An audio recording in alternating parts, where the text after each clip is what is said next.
Waking up, you find a stunning beauty lying in your arms. Your hand happens to be resting on her soft dough-like flesh. The girl stares at you with wide eyes, her tiny tongue peeking out from her lips. Yet you don't recognize her at all. Just as you're panicking, she licks your cheek and nuzzles you with her head, appearing confused as to why you're ignoring her. Meow! You slap yourself hard across the face. Am I still dreaming? But in the next second, a high-tech floating panel suddenly appears above the girl's head. A ragdoll cat bought by Renmo in his youth, transformed into a human girl under unknown circumstances. Name: Shirotsuki. Dependency: 100. Affection: 100.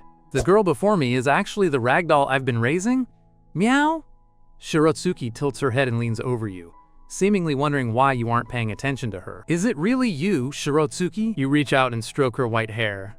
Meow tilde. Shirotsuki lets out a soft hum and nuzzles your hand. It's definitely her. But why did this happen? Just as you're lost in thought, your phone suddenly rings. Checking the caller ID, you gently pat Shirotsuki. Shh, don't say a word. Meow. Shirotsuki nods obediently, her beautiful eyes blinking as she watches you. Renmo suppresses his physical agitation, takes a deep breath to steady himself, and answers the phone. What's wrong, Mo-kun? Why did you block me? Rin's questioning voice blares through the receiver. If you hadn't seen it with your own eyes yesterday, your girlfriend letting another man touch her all over while she kept a smiling face, you might have actually apologized. You say concisely, let's break up. Also, return the 100,000 yen for the ring. After speaking, you hang up immediately and block the contact again, finally setting the phone aside with a sigh of relief. Meow? Shirotsuki blinks blankly, seemingly sensing your unhappiness. I guess I have to teach her how to speak, you mutter, pinching the bridge of your nose. And I need to buy her some clothes. The main problem is how to take her outside. She can't just stay silent, and if she suddenly meows, that'll be quite the scene. Let's get out of bed first. Fortunately, Shirotsuki understands you. She crawls out from under the covers, kneeling and stretching her back just like a normal cat. Your face turns red instantly. Shirotsuki, turn around! Don't do that facing me! It takes the whole morning to teach Shirotsuki basic human habits. Since there are no women's clothes in the house, you have to drape one of your own shirts over her. Shirotsuki lies dejectedly on your chest, likely confused as to why you've suddenly become so strict. Alright, be good. Do you want a sausage? You look at the now human Shirotsuki and sigh inwardly. It's still hard to adjust. Meow! Shirotsuki nods, her sulky expression vanishing instantly. She leans down to kiss your cheek, but you block her with your hand. Ooh! Shirotsuki whimpers, her little cat-like face wrinkling in disappointment. But when you wave the sausage in front of her, she immediately beams and bites down, eventually sucking on your finger as well. Silly, you can't eat my hand. You give her head a light tap. A familiar thud sounds and Shirotsuki looks up indignantly, shielding her head with a fierce glare. Meow! Even though you don't understand her, she's probably cursing you out. Alright, I'll start teaching you to talk after lunch. You raise your hands in surrender, and Shirotsuki finally smiles. She seems to remember something and looks up at you. Stay home with you these few days, okay? You tweak her cute nose and smile. Meow! After a week of training, Shirotsuki can basically speak like a normal person. You prepare to take her out to buy clothes. Before leaving, you instruct her carefully. At home, you can call me Renmo, but in front of strangers, you must call me Oni-chan. Don't listen to those cats on TV calling people master. That's all a lie. Asking her to call you brother is simply to make explanations easier if things go sideways. Please pick out a couple of outfits for her, you say with a polite smile to the sales clerk as you lead Shirotsuki into the women's section of the mall, pulling back the curious girl who's busy staring at everything. Whatever looks best. Certainly, sir. The clerk nods, clearly liking customers like Renmo who are clearly there to spend. As Shirotsuki is led away by the clerk, she panics, seeing the distance between you grow. She flings the clerk's hand away and lunges back into your arms. Don't throw me away! Be good, I'm right here. I won't leave you. You pat her small head. After we buy clothes, I'll take you for something delicious, okay? Shirotsuki looks at you warily. She rarely left the house before because you were busy with work. She's usually home alone. Being out suddenly scares her. It's okay, sweetie. You give the clerk a meaningful look, and she immediately understands. Miss, please come with me. seeing Shirotsuki finally willing to go. You breathe a sigh of relief, sit on a cushioned stool, and scroll through your phone while snacking. Suddenly, Shirotsuki's voice comes from the fitting room. "Oni-chan!" Renmo pauses, puts down his phone, and walks over. He stands by the door for a moment, but doesn't go in. I can't do it," Shirotsuki says haltingly. "Men's clothes are easy, just one piece and you're done. But women's clothes are a blind spot for her. She doesn't understand how to get all these buttons together." "I'll get someone to help." You wave to the clerk. "Could you help my sister put her clothes on?" The clerk smiles and nods. "Your sister really relies on you." You smile but say nothing.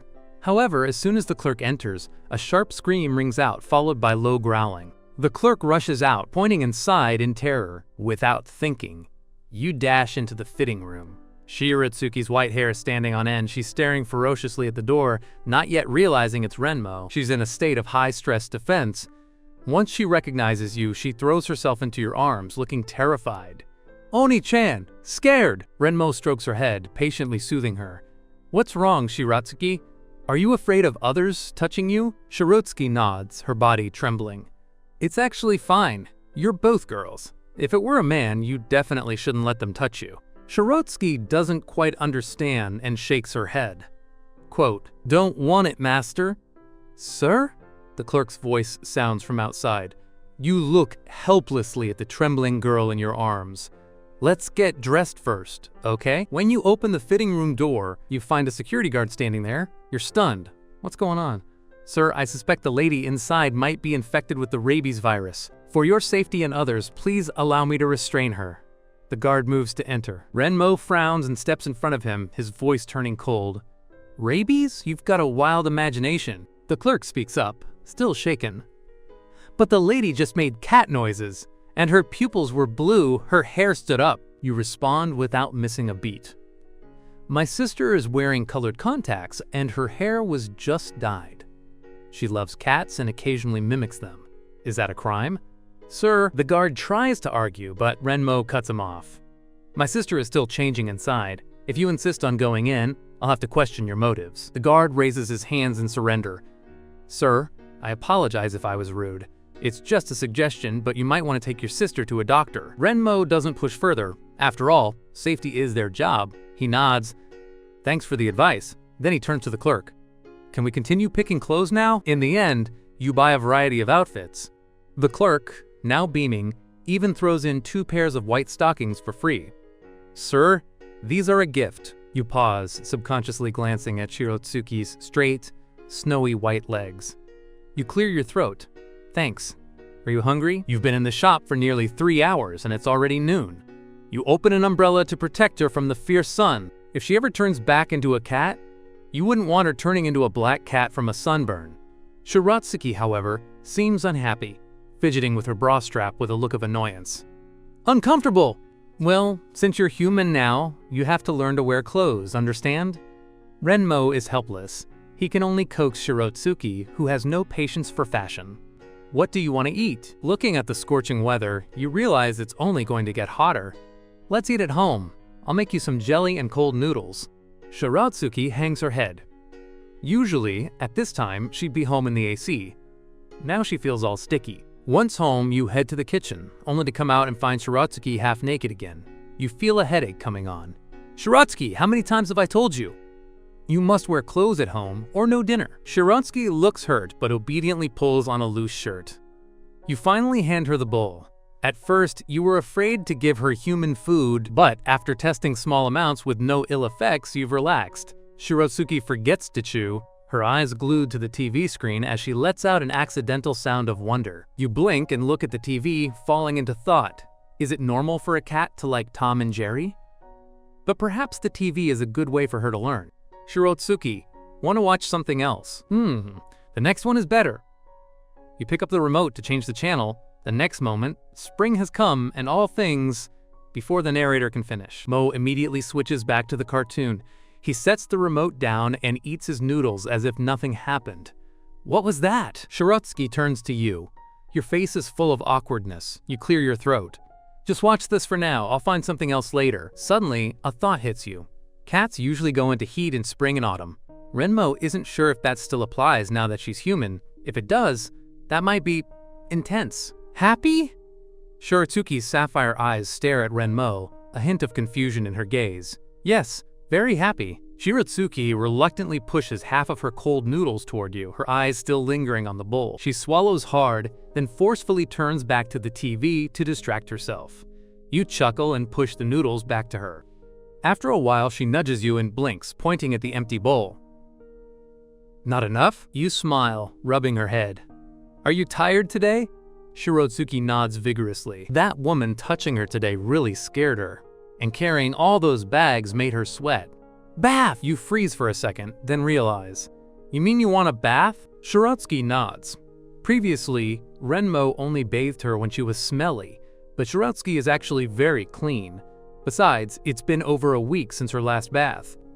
Can you do it yourself? You ask tentatively, hoping for a firm answer. The ragdoll girl, pushed to the brink of tears, thinks you don't love her anymore. It seems a bath is the only thing that will soothe her. Sadness? 70. Suddenly, the panel appears over her head again. Her beautiful eyes fill with mist. Why not this time? You've bathed her for 2 years. Why make her do it alone now? She doesn't understand why being human makes things different. Jay. Just as you're about to explain, a sharp knock comes at the door. Be good. Watch TV for a bit, okay? I'll see who it is. You reach out and carefully wipe the tears from the corners of her eyes, your fingers stroking her silky hair. You rest your hand on her head and give a gentle squeeze. We'll have a bath in a little bit, okay? Shiratsuki's eyes are red. Really? Renmo nods, cupping her face. Really? Look at you, crying like a little kitten. If you get ugly, I won't want you anymore. Shiratsuki immediately shakes her head and frantically wipes her eyes. Cry! Shiratsuki, no cry! You take a deep breath, look at the white-haired girl, and give her head a firm rub before heading to the door. When you open it, you're stunned. Mo-kun, can't we just talk? Why the sudden breakup? Rin has intentionally dressed in the way Renmo likes, a pure, flawless white dress. But after seeing her fawning over another man that night, you feel the dress doesn't suit her at all. There's nothing to talk about. You know what you did. What did I do? Mo-kun, you never get angry with me. Can we just go inside and chat? Rin tries to push past, but your arm blocks the doorway. However, through the gap, she sees Shiratsuki sitting on the sofa, looking curiously toward the door. When she sees Shiratsuki, Rin's pupils shrink. Renmo, you're cheating! She screams in disbelief, shoving you hard. Caught off guard, Renmo stumbles back a few steps. He frowns. We broke up. You have no right to question me.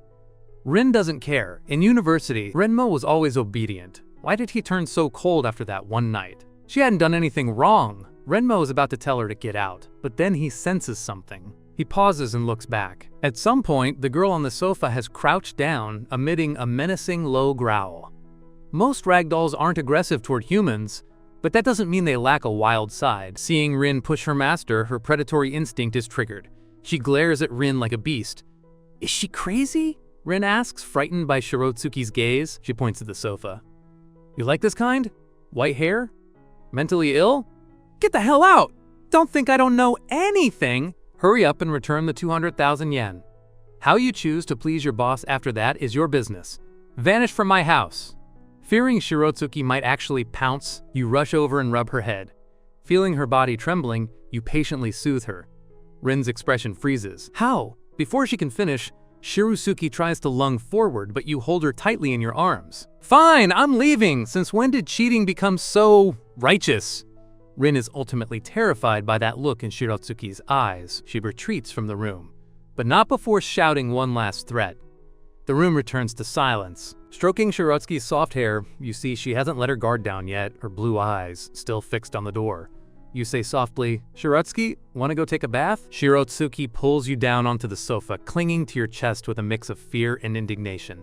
She bad! All right, it's over. Didn't you want a bath? Let's go. You feel her body shaking and pat her head. If you don't get up, I'm changing my mind. Shiratsuki nods and sits up instantly, looking at you expectantly with open arms, waiting for you to carry her to the bathroom.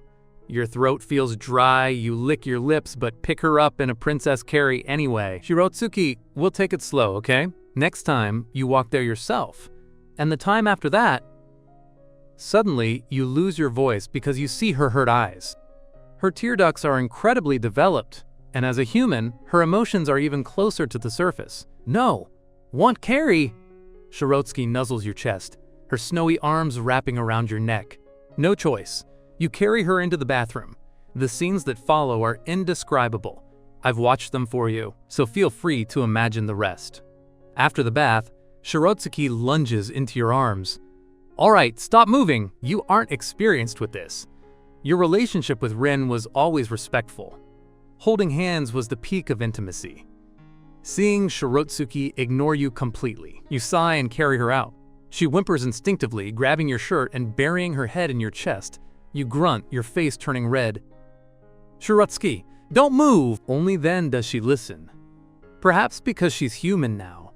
She's not quite used to being in your arms like this. You plan to teach her basic human knowledge and how to speak properly, then get her a phone so she can learn on her own before eventually enrolling her in school. Shirotsuki, learn the basics first. Listen carefully. You pat her head, signaling her to look at the TV. Shirotsuki glances back, nods, and hugs your arm tightly, watching intently. But after only 10 minutes, she pats you pitifully and stretches. Sleepy? Don't want to watch. She slept so well last night, yet she still wants a nap. You laugh. You can't just let her fall asleep right there. Your hand slides under her smooth white legs to lift her up. Shirotsuki hums unconsciously and swallows, likely dreaming of something tasty. When she wakes up, her hair is a mess, and she looks like she hasn't had enough sleep. She rubs her eyes with a lazy air. Carrie! Eat! You give her a quick hug and whisper in her ear. Since you slept so much, you better study hard later, okay? Hee-hey! Shirotsuki squints her eyes and leans on your shoulder. Just then, your mother calls. Hello? What's up, Mom? I messaged you and you didn't reply. What are you doing? The tone on the other end is unusually serious. Oh, I was busy. My phone was on Do Not Disturb. Is something wrong? What happened between you and Rin? She called me crying today, saying you cheated. You have a headache. Your ex-girlfriend actually struck first. Beside you, Shirotsuki has a praise me look on her face. She just answered all the questions you gave her and is waiting for her reward. You helplessly reach out to pet her head and scratch her chin. Shh, I'm on the phone. Don't interrupt when someone's talking, okay? Shirotsuki nods quickly and makes a zipping motion over her lips, sitting quietly beside you. Mom, don't you even trust your own son? Renmo sighs into the phone. The other end goes silent. Your mother knows your character, but given how much you liked Rin before, she had already accepted her as a daughter-in-law. What happened? Tell me. You don't intend to hide it. Remember that party you hosted? I saw Rin there, in the arms of a wealthy businessman. She wasn't resisting. In fact, she seemed to be enjoying it. Hearing the name Rin, Shirotsuki instinctively tenses up, her body arching slightly as she growls at the phone. You smile and stroke her head to calm her. Really? How did I miss that? Your mother is stunned. Well, what do you want to do? Your father and I have been in business for years. We know what kind of person she is now. I don't want to deal with it. You handle it, Mom. You've dealt with plenty of slanderous rumors before. You wave your hand, looking with a dark expression at Shirotsuki, who has just bitten your finger. You move your finger to touch her lips, and she tilts her head, smiling heartlessly at you. Stop it. What did I just say? No interrupting. You lower the phone to speak to Shirotsuki. She nods, looking a bit dejected. I didn't talk, she mumbles quietly. Quote, so what about that white-haired crazy woman? Rin mentioned being in your room. Your mother seems to have heard something. She's at a loss. Rin might have lied about the rest, but this part seems specific. Yeah, there is someone. You don't deny it. Your mother suddenly sounds excited. Whose kid is she? What's her zodiac sign? How old? How many exes? When's the engagement? Mom, let me clarify one thing. You take a deep breath. She has white hair, but she is not a crazy woman. Your mother sounds annoyed at herself. Right. Rin is the crazy one. When can your father and I meet this girl? Do her parents know? Parents? Mom, your mind is jumping way too far ahead. You look at the curious Shirotsuki. Not yet. It's not convenient right now. Once you've won her over, you have to get engaged quickly. You can't be irresponsible to a girl. You click your tongue, looking at the innocent Shirotsuki. Her situation is a bit special. We'll talk later. I have things to do. Bye. Engagement? Shirotsuki blinks, a look of confusion on her face as she tries to understand the new word. Was that Mo's mother? This little creature is getting better at speaking by the day. You nod and playfully flick her forehead. She immediately covers the spot, pouting. You suppress the urge to pet her again. Didn't I tell you not to interrupt? Shirotsuki covers her mouth and explains slowly, I didn't talk. Fine. I'll teach you a few more things. In a few days, I'll take you out to interact with society. Since you're a human, you can't be disconnected. Taji, understand? Shirotsuki blinks. Tuoji?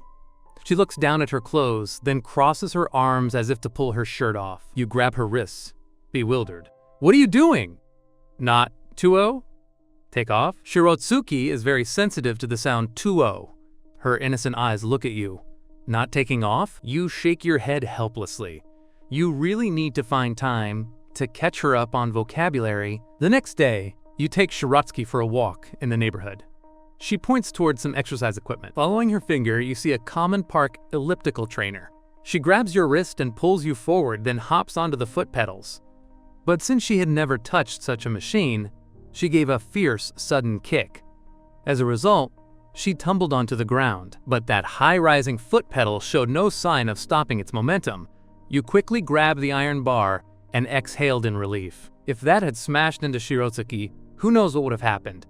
Even so, Shirotsuki's slender, fair legs still suffered a scrape, and wisps of fresh blood seeped out. Ooh! Shirotsuki let out a distressed whimper and instinctively moved to lick the wound, only to sadly realize that since becoming human, she could no longer do such a thing. You received her pleading gaze and sighed helplessly, squatting down to check Shirotsuki's injury. It's just a scrape, it'll be fine once we disinfect it, don't worry. All right, let's head back first and clean your wound. If your leg hurts too much to walk, I'll drive you. After getting into the car, Shirotsuki opened the window. The air from outside rushed in, blowing her white hair into a wild flurry. Suddenly, a strong gust of air hit Shirotsuki's face, making her choke and cough incessantly, her little face turning red. Accompanied by a light chuckle, the passenger window was slowly closed. Sitting in the passenger seat like this for the first time, are you used to it? Shirotsuki shook her head and then nodded again. Her eyes were full of lingering excitement. So fast! 4 wheels are much faster than my 4 legs! From now on, you're not allowed to tell anyone else that you have 4 legs, you said to Shirotsuki with a helpless look while driving. I know! Shirotsuki is no longer completely ignorant. She knows the most basic common sense now.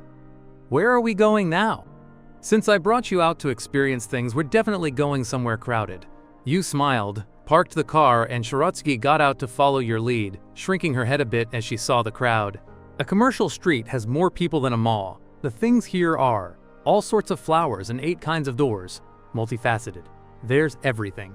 You'll see all kinds of people here, and differences in skin color won't attract any attention. After Shirotsuki heard your explanation, she tilted her head. All sorts of flowers and 8 kinds of doors. Does that mean there are 5 flowers and 8 doors? Your brow twitched, and you reached out to touch Shirotsuki's soft white hair patiently. 5 flowers and 8 doors, multifaceted. Although it does literally refer to 5 types of flower colors and the 8 gates technique, we usually use it to describe a wide variety, understand? Shirotsuki lowered her head, covered her skull, and frowned tightly. So was my explanation correct? Let's go, I'll take you to eat egg tarts. You chose not to provide any more explanations. To give a vocabulary lecture to Shirotsuki, who had just learned to speak, was truly a bit hard on a cat. After a while, Shirotsuki finished the last piece of egg tart and patted her stomach contentedly. At this moment, she felt she was simply the happiest person in the world. Shirotsuki lunged into your arms and looked up at you pleadingly. Be good, we haven't finished eating yet. How about we eat something else and then we'll go see the lake and take photos? You coaxed Shirotsuki, thinking to yourself that it seemed you needed to take some measures. Otherwise, Shirotsuki would never learn to restrain herself. After wandering the commercial street for a while, you drove Shirotsuki to a bridge. You opened the car door and gazed into the distance, feeling a bit lost in thought.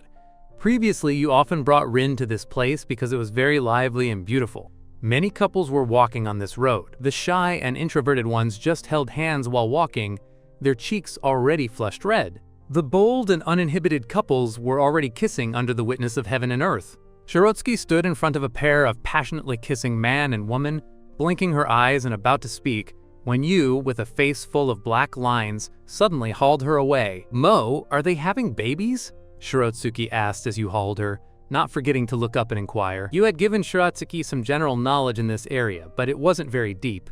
You had simply said that intimate contact would lead to pregnancy. They are doing the prelude to preparing for a baby. You gave a dry cough and spoke to Shirotsuki with a straight face. Prelude? Is having a baby very troublesome? Shirotsuki was still puzzled, looking like she was going to get to the bottom of the matter. I'll tell you when we get back. Now walk properly, and in the future, when others are doing intimate things, don't go and disturb them, and definitely don't stand in front of them to watch. Renmo stopped walking and flicked Shirotsuki's fair forehead. You don't even know how to blush. Shirotsuki tilted her head. But don't Mo and I kiss too? Why should I blush? You really couldn't win against her, so you had to change the subject, pointing your finger at the distant night view and saying to Shirotsuki, look there, is it pretty? Shirotsuki's attention was instantly drawn away. Her hands were instinctively placed in front of her chest, her white hair fluttering in the wind.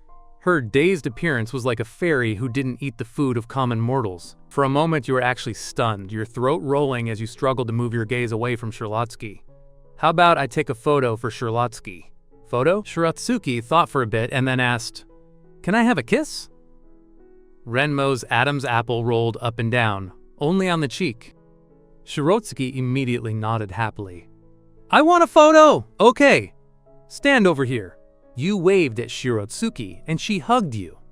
Before you could say start, she directly kissed your cheek, her eyes sparkling with laughter, her whole heart and eyes full of you. Feeling the moisture on your cheek, you held up the phone and pressed the shutter button for the two of you. Soon, half a month passed. During this time, you prepared the basic documents for Shirotsuki. ID cards and such were all handled with urgency. Furthermore, Shirotsuki could basically carry out a conversation fluently. Now you had reached the point of giving her some basic education. Please listen to the question. Chickens and rabbits in the same cage. Suppose there are 35 heads and 94 feet. So how many chickens are there, and how many rabbits? Just after you finished this question, a look of pure stupidity appeared in Shirotsuki's eyes as she looked at Renmo. Can the 2 extra legs on the rabbit be eaten? That way, the number of legs will be the same as the chickens. Forget it. All right, let's change to another topic. You gave up on the path of mathematics. What's your name? Shirotsuki smiled brightly. I love eating roasted mushrooms. You're actually rhyming with me here? Bright moonlight in front of the bed. You looked at Shirotsuki stubbornly. 2 pairs of shoes under the bed. Shirotsuki thought carefully, glanced toward the bedroom, and smiled at Renmo with a pouting mouth. Raising my head to look at the bright moon. Your brow twitched. This meant she hadn't taken in a single thing you showed her. Lowering my head to look at the floor. Shirotsuki licked her lips, waiting expectantly for your praise. It's my own cat, don't get angry. You kept taking deep breaths, looking at Shirotsuki, who was proudly raising her chin and waiting for your praise. Your brow twitched. Tell me honestly, did you not look at a single thing I gave you? As soon as those words were said, Shirotsuki's gaze immediately began to drift around. I looked. If you don't tell the truth, you go sleep in the guest room, you said indifferently. Although saying this was quite shameless, it worked on Shirotsuki. Sure enough, in the next second, Shirotsuki lowered her head and pouted. Looking at that is so boring. Is there no TV that talks about this? You mean my method doesn't work for you? Although Shirotsuki didn't speak, her innocent expression seemed to say everything. You stroked Shirotsuki's somewhat aggrieved head. Then how about I teach you personally? Shirotsuki's eyes suddenly lit up, and she nodded frantically. MMH, learning together, equal to each other. Good heavens, has the little bit I taught her been fed back to me like this? Then let's not ask about that first. Let me test your values first, how about it? Your lips twitched slightly as you forced a smile. MMH, okay. Shirotsuki nodded with a serious face. Come on, Shirotsuki will take them all on, not a single one will be missed. Renmo was full of gratification. It wasn't in vain that he had spent the last few days forgetting to eat and sleep to teach her things. It seemed that soon he could slightly let her roam free. Since you mentioned equality just now, let me ask you. If someone cuts in line in front of you or discriminates against you based on your appearance or health, what should you do? After speaking, Shirotsuki lowered her head and thought seriously. I would reason with the other person. Not long after, Shirotsuki looked up and answered, looking so certain. Renmo nodded with satisfaction. And if the other person doesn't reason with you? Shiratsuki instinctively raised her little paw and waved it. If the other person doesn't reason, then I, little Shiratsuki, also know a bit of fist and footwork. Damn, I shouldn't have given her a phone. Everything she learns now is bad. Shiratsuki actually blurted out such a sentence. Combined with her previous answer, you have every reason to suspect that the current Shiratsuki might be surfing on 5G while you're only on 4G. Seeing your stunned look, Shiratsuki naturally thought her answer was correct, and proudly raised her chin, looking expectantly at you for a head pat. You gently stroked that smooth white hair. Shiratsuki, what videos do you watch every day? Shiratsuki looked up and met your eyes. Part of it is cats, and a few parts are wonderful comments and strange and funny rumors. So the values type videos I prepared for you, you haven't watched them? Shiratsuki bit her finger. I watched them at the beginning, but later I thought those kinds of values were very strange. I really liked the values in the wonderful comments and strange and funny rumors. Slowly, it became all those. You laughed in spite of yourself and patted Shiratsuki's small head. The videos you prepared for her were intended to give her correct values and a set of her own logic for behavior. One last question. There's a reward if you get it right. You looked at Shiratsuki's little expression and chuckled. What reward? Shiratsuki's eyes suddenly lit up. Is there anything delicious today? Her essence as a foodie was fully exposed. Don't be in a hurry, I haven't asked you the question yet. Talk after you get it right. Bring it on! Shiratsuki sat up straight and spoke with a serious face. That little look in her eyes gave the illusion that she was completing some extremely important research. It's not that hard. If you browse videos a lot, you should know. You paused. My question is, if a member of the opposite sex has intimate contact with you, for example, wanting to hold your hand or kiss you, what would you do? This wasn't even a question.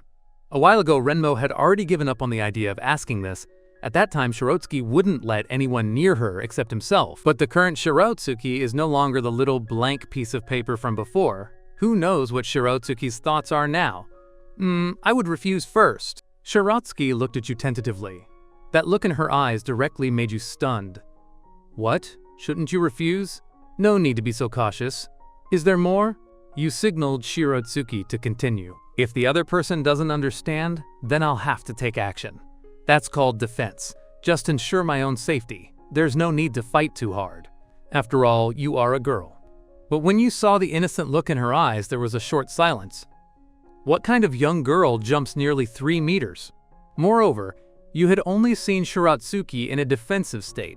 As for her hurting someone, you hadn't seen it yourself. Shiratsuki's physical fitness seemed to have inherited the physical characteristics of when she was a cat. No! Shiratsuki suddenly spoke to contradict her own answer. What's wrong? What's not right? You instinctively asked. Mo doesn't count. Mo is the best. Shiratsuki sniffed and smiled playfully against you. You were stunned for a moment, looking at the soft lump in your arms and helplessly stroked the top of her head. I'll count that as a pass for you. I want to eat steamed fish tonight. Shiratsuki looked at Renmo with an expectant face. All right, kiss on the cheek. No touching other places. MMH, I know! You tutored Shiratsuki while she learned various knowledge, except this time when Shiratsuki was browsing her phone, you were sitting beside her watching. You didn't want Shiratsuki to learn things she shouldn't again.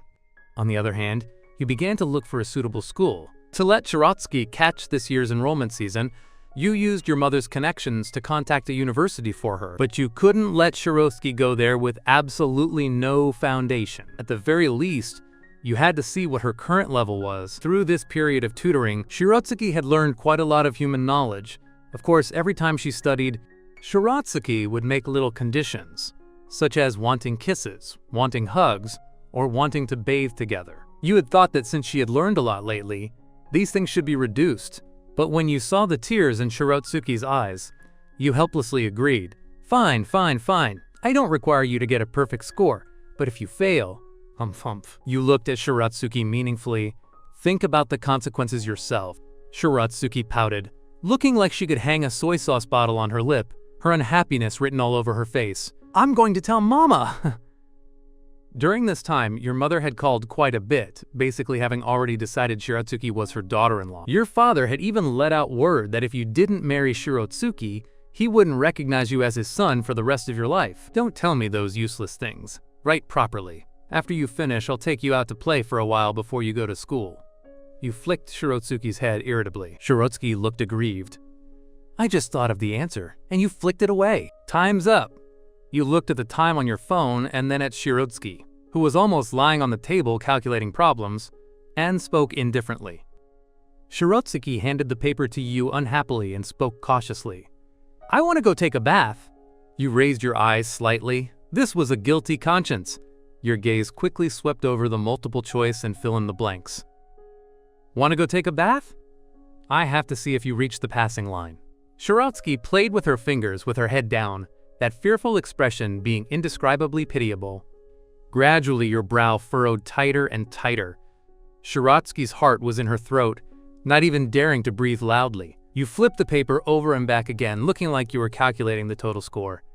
Can I take a bath? Shirotsuki asked tentatively. You suddenly put the paper down and looked at Shirotsuki with a complex expression. Can you take a bath? Do you have no concept of your own score? Shirotsuki was immediately scared to tears, tears swirling in her eyes. You had never spoken to her like that before. Sorry, Shirotsuki is stupid. Shirotsuki can't learn. Mo, sorry. You were instantly stunned. You had originally intended to scare her first and then tell her the score of 120, but the result was completely different from what you had expected. Little Shirotsuki, don't cry. Did I scare you? You pulled Shirotsuki into your arms, gently patting her small head and wiping away the tears from her eyes with your hand. Looking at Shirotsuki's already reddened eyes, you cursed yourself for not being human. Fortunately, your family hadn't called just now. Otherwise, if your mom and dad saw this, even if they were abroad, they'd have to take a plane back overnight. Little Shirotsuki, 120 in math. You're amazing. You learned so much in such a short time. Looking at Shirotsuki, who was crying so hard she couldn't catch her breath, you comforted her softly. Of course, little Shirotsuki can take a bath. Are you happy? Shirotsuki's crying stopped abruptly, though it was still accompanied by sobbing. Didn't lie. Is it really 120? In just 1 month, she could learn from a cat that understood nothing to a high school knowledge level. It was quite good. Of course I didn't lie. How could I lie to you? Don't cry anymore, okay? You cupped Shirotsuki's cheeks and spoke softly. Mo is a bad person, Shirotsuki cried even more aggrievedly, tears wetting your clothes. Seemingly feeling that crying wasn't enough, she then took a bite of your neck. But fearing it would hurt you, she blew a soft breath after the bite. Then she crawled out of your arms and sat on one side of the sofa, sulking alone. You got up and squatted in front of Shirotsuki, only to see a teardrop fall exactly on the floor. Instantly, your heart felt complex. Big liar, big bad guy. Not talking to you. Shirotsuki grumbled. You let out a long sigh, took a tissue from the table, wiped the corners of Shirotsuki's eyes, and said softly, I'm sorry, it was my fault just now. Forgive me, okay? No! You clearly said you can't lie to people, but you lied yourself. After Shirotsuki heard your explanation, she glared with fierce eyes. Humph! Mo is a bad person. Sorry, little Shirotsuki. Then what compensation does little Shirotsuki want? At the mention of compensation, Shirotsuki's figure paused, and then she returned to normal as if the point had been hit, yet she still had to act like she didn't care. It was just that her acting was a bit clumsy. I want to play. I want to go out and play. Want to bathe together. Sleep together. As she spoke, Shirotsuki got excited. You had no choice. As long as you could coax her into a good mood, anything was fine. All right, I promise you. So many compensations. Let's take them one by one. Go take a bath.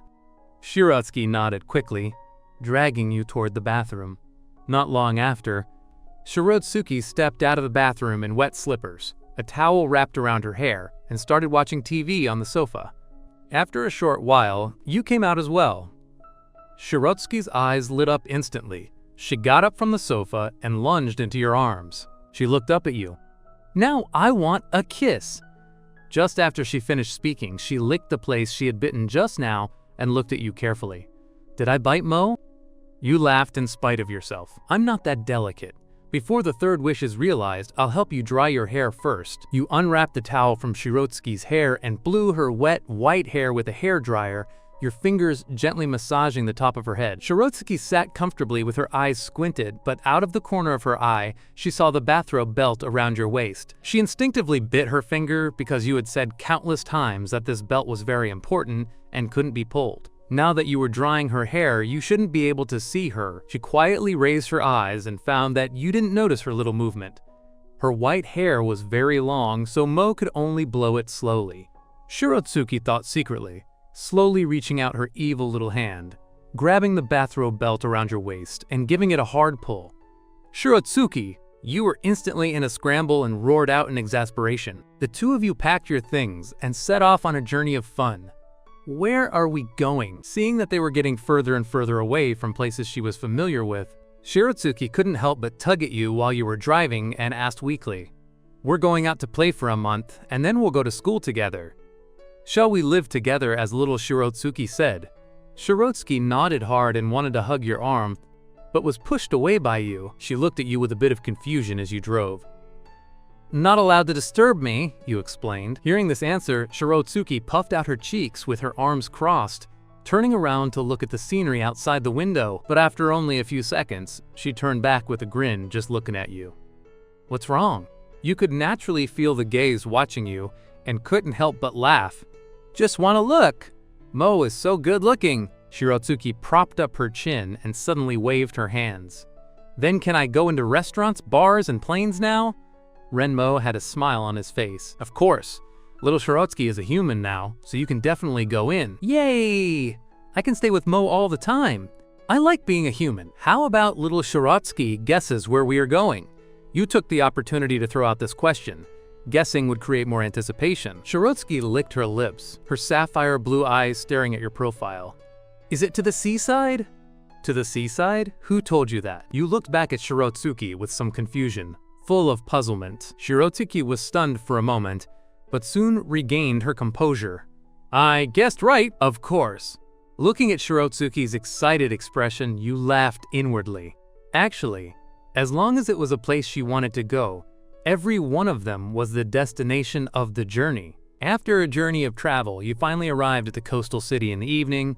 You pushed open the car door with some exhaustion and picked up Shirotsuki, who was already carsick, in a horizontal hug. You said softly, "Little Shirotsuki, we've reached the hotel. Rest for a bit first, and we'll start playing tomorrow." Shirotsuki let out a whimper and instinctively raised her paw, grabbing your lapel and looking at you pitifully. Hungry and feeling bad. Don't want to come out to play anymore. Looking at the aggrieved Shirotsuki, you couldn't help but chuckle lightly, walking toward the hotel with steady steps. "It's fine, it's just today. Later I'll take you on a plane." A trace of a smile appeared on Shirotsuki's pale little face. In your arms, she slightly raised her head, touched your neck, and whispered, "Mo's the best. Yeah, still want a bath?" After opening the room, you placed Shirotsuki on the soft large bed and exhaled a light breath. You just wanted to sleep. As soon as Shirotsuki touched the bed, her eyelids couldn't stop twitching. "Sleepy!" Not long after she finished speaking, the sound of snoring rang out. It seemed she was already very tired. Thinking about how she had vomited several times in the car, you walked over, took off her shoes and socks, and covered her with the quilt. You sat on the sofa, took out a piece of bread and a cup of instant noodles from your backpack, intending to sleep after eating your fill. I didn't see her get carsick before. Next time it's a long distance, I'll just take her on the high-speed rail. You pinched the bridge of your nose. Just after the noodles were soaked, a video call came through. It was another inspection. "Mom, let me see Shiro-chan." You felt a burst of speechlessness. "Mom, I'm the one who's your biological child," you complained weakly, but still stood up from the sofa and aimed the camera at Shirotsuki. Your mother's worried voice immediately came through. "Shiro-chan looks so uncomfortable. How are you taking care of her?" You felt like you were under a magnifying glass. You spoke in a low voice. "Little Shirotsuki is a bit carsick." "Then you should make it so Shiro-chan doesn't get carsick. Isn't that right? It works like that." Your mother seemed to also know this was a bit forced and gave a dry cough.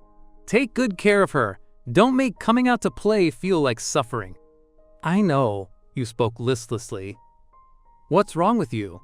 Your mother's somewhat caring words rang in your ears, and suddenly your heart felt warm. Sure enough, your mother still cared about you. Take good care of yourself out there." After leaving these words, your mother hung up the phone before you could respond. Wow, so perfunctory! You ate your instant noodles while browsing the travel guide. After an unknown amount of time, Shirotsky on the bed let out a whimper and suddenly threw off the quilt, two snowy white legs appearing instantly in front of you. Then she flipped over again and clamped the quilt between them. You tidied up the mess on the table and walked over, only then noticing that Shirotsky's little face was flushed red and her brow was slightly furrowed, as if she were enduring pain. You froze, finally realizing that the hotel air conditioner had been blowing directly on her. No way? You hurriedly reached out to touch Shirotsuki's forehead, then pressed your head against hers to gauge her temperature.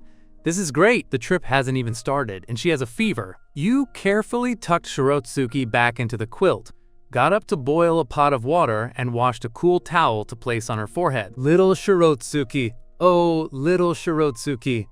You sat by the bed watching the frail little person, propping your cheek with one hand, hoping this wouldn't affect tomorrow's fun. At that moment, Shirotsky gave a dry cough and a painful whimper, her hands instinctively groping for something inside the covers. But she didn't feel that familiar presence. Where is Mo? Shirotsuki slowly opened her eyes and saw you sitting to the side. She instinctively sat up, the quilt sliding down. She reached out to grab your index finger and whispered, "Why didn't you come to bed?" You readjusted the covers for her, stroked her cheek, and spoke softly. "Little Shirotsky is sick, you know. I have to take good care of you, or we won't be able to go out together tomorrow." Shirotsky licked her dry lips, her expression pained. She shook her head. "No, I want to sleep holding you." You intended to refuse, but her expression was so incredibly aggrieved, with an indescribable sickly sweetness that made one's heart ache. I'll hold you while we sleep, okay? Be good. First, eat a little something to line your stomach, and then we'll sleep after you take your medicine, all right?" You couldn't bear to refuse after all, and you smiled, holding up a piece of bread. Shirotsuki nodded gently, eating the bread you tore off bit by bit and taking a few sips of water. After she took the medicine, she looked at you expectantly. Feeling a bit helpless, you took off your shoes and socks and climbed into the quilt. The moment you entered, you felt a body carrying a fiery heat leaning over. Shirotsuki nuzzled into your chest and sniffed around your neck, letting out a series of aggrieved whimpers. "All right, time to sleep. It's late." You patted her, slowly coaxing her, until, in a daze, Shirotsuki drifted into dreamland. In that moment before falling deep into sleep, the sense of joy deep in her heart far outweighed the pain and discomfort her body was enduring. The next morning, you slowly opened your eyes, feeling like your throat was about to go up in flames. Looking at Shirotsuki sleeping soundly in your arms, you wished you could slap yourself. If you had known, you would have taken a cold pill yourself to prevent this. Hey. Mo, mine, want to touch?" Shirotsuki's small, straight nose twitched slightly, and her lips moved softly as she let out a series of sleep talk mumbles. You couldn't help but smile. There's a saying that's very true. Don't care about the scenery. The scenery isn't important. The person watching the scenery with you is what matters. You checked the time and saw it was only 7 a.m. You drank some water to soothe your throat and fell back asleep holding Shirotsuki. When you woke up again, you did some simple tidying in the room, and then the two of you left the hotel. "Come here quickly!" Shirotsuki waved at you excitedly, running barefoot on the beach. Having never seen the sea before, she appeared exceptionally happy. You followed unhurriedly behind her, coughing occasionally, carrying a small bag and waving helplessly at her. "Come back! Put on some more sunscreen!" Shirotsuki trotted back again and sat directly on the sand, swinging her legs. She urged, "Hurry! Hurry!" Your lip twitched as you leisurely set up the sun umbrella and lounge chair, then clapped your hands to signal for her to lie down. Once Shirotsuki was settled, she looked at you excitedly and patted her calves, her hands propped behind her. "Mo, a little faster, okay?" You knelt down, squeezed out some sunscreen, and slowly spread it evenly. Shirotsuki's skin was as smooth and elastic as a baby's. "Little Shirotsuki, do you still feel sick?" Shirotsuki shook her head with a giggle. "I did a little before, but now it's gone. Being outside is much more clothesful, comfortable, than being at home." You coughed once, stood up after finishing her legs, and pointed at the sun protection shirt she was wearing. "Don't move around." Shirotsuki nodded, staying perfectly still, but her gaze shifted uncontrollably toward your swim trunks where there was a knot. Shirotsuki swallowed, Instinctively remembering the scene of untying your bathrobe belt last time, she couldn't help but giggle, seemingly wanting to see your panicked expression once more. So she stealthily reached out her hand again, preparing to recreate the famous scene. But before she could touch that knot, her wrist was caught. Shirotsuki froze, looked up, and met your gaze. She spoke as if nothing were wrong. "What's up?" Your face was full of black lines. If this got pulled open, how would you ever show your face again? You have such a strong sense of self-protection for yourself. Why don't you think about protecting me a bit? Hearing this, Shirotsuki blinked. Realization dawned on her. Oh right, if I pull it, Mo will be seen by everyone. Can't pull it, definitely can't pull it. Can't let others see? Shirotsuki shook her head vigorously, but secretly thought to herself, next time, I'll find a place with no people. Looking at Shirotsuki shaking her head one moment and laughing sillily the next, your lip twitched. You tapped her head firmly. Meeting her trademark innocent expression, you spoke, "All right, go play." Just as you were about to sit down, Shirotsuki pulled you along. Mo has to play with Shirotsuki. She dragged you onto a speedboat and even put a life jacket on you, then wrapped her arms around your waist from behind, her eyes full of trepidation and excitement. You coughed a few times, feeling a bit dizzy, but you didn't want to dampen her spirits. Listening to the staff's driving instructions, you slowly started the engine. It's moving, it's moving. Shirotsuki's expression became even more excited. The speedboat moved slowly, kicking up waves that dampened her long hair and clothes. "Are you dizzy?" you shouted, slowly lowering the speed. Since it was her first time on the sea, you were afraid she wouldn't adjust. Shirotsuki shook her head and asked tentatively, "I want to drive." Silence. She hadn't even driven an electric scooter, and now she wanted to drive this thing? If something went wrong, they'd both be feeding the fish. "Do you really want to drive?" you asked hesitantly. "This is a bit hard, it might be dangerous."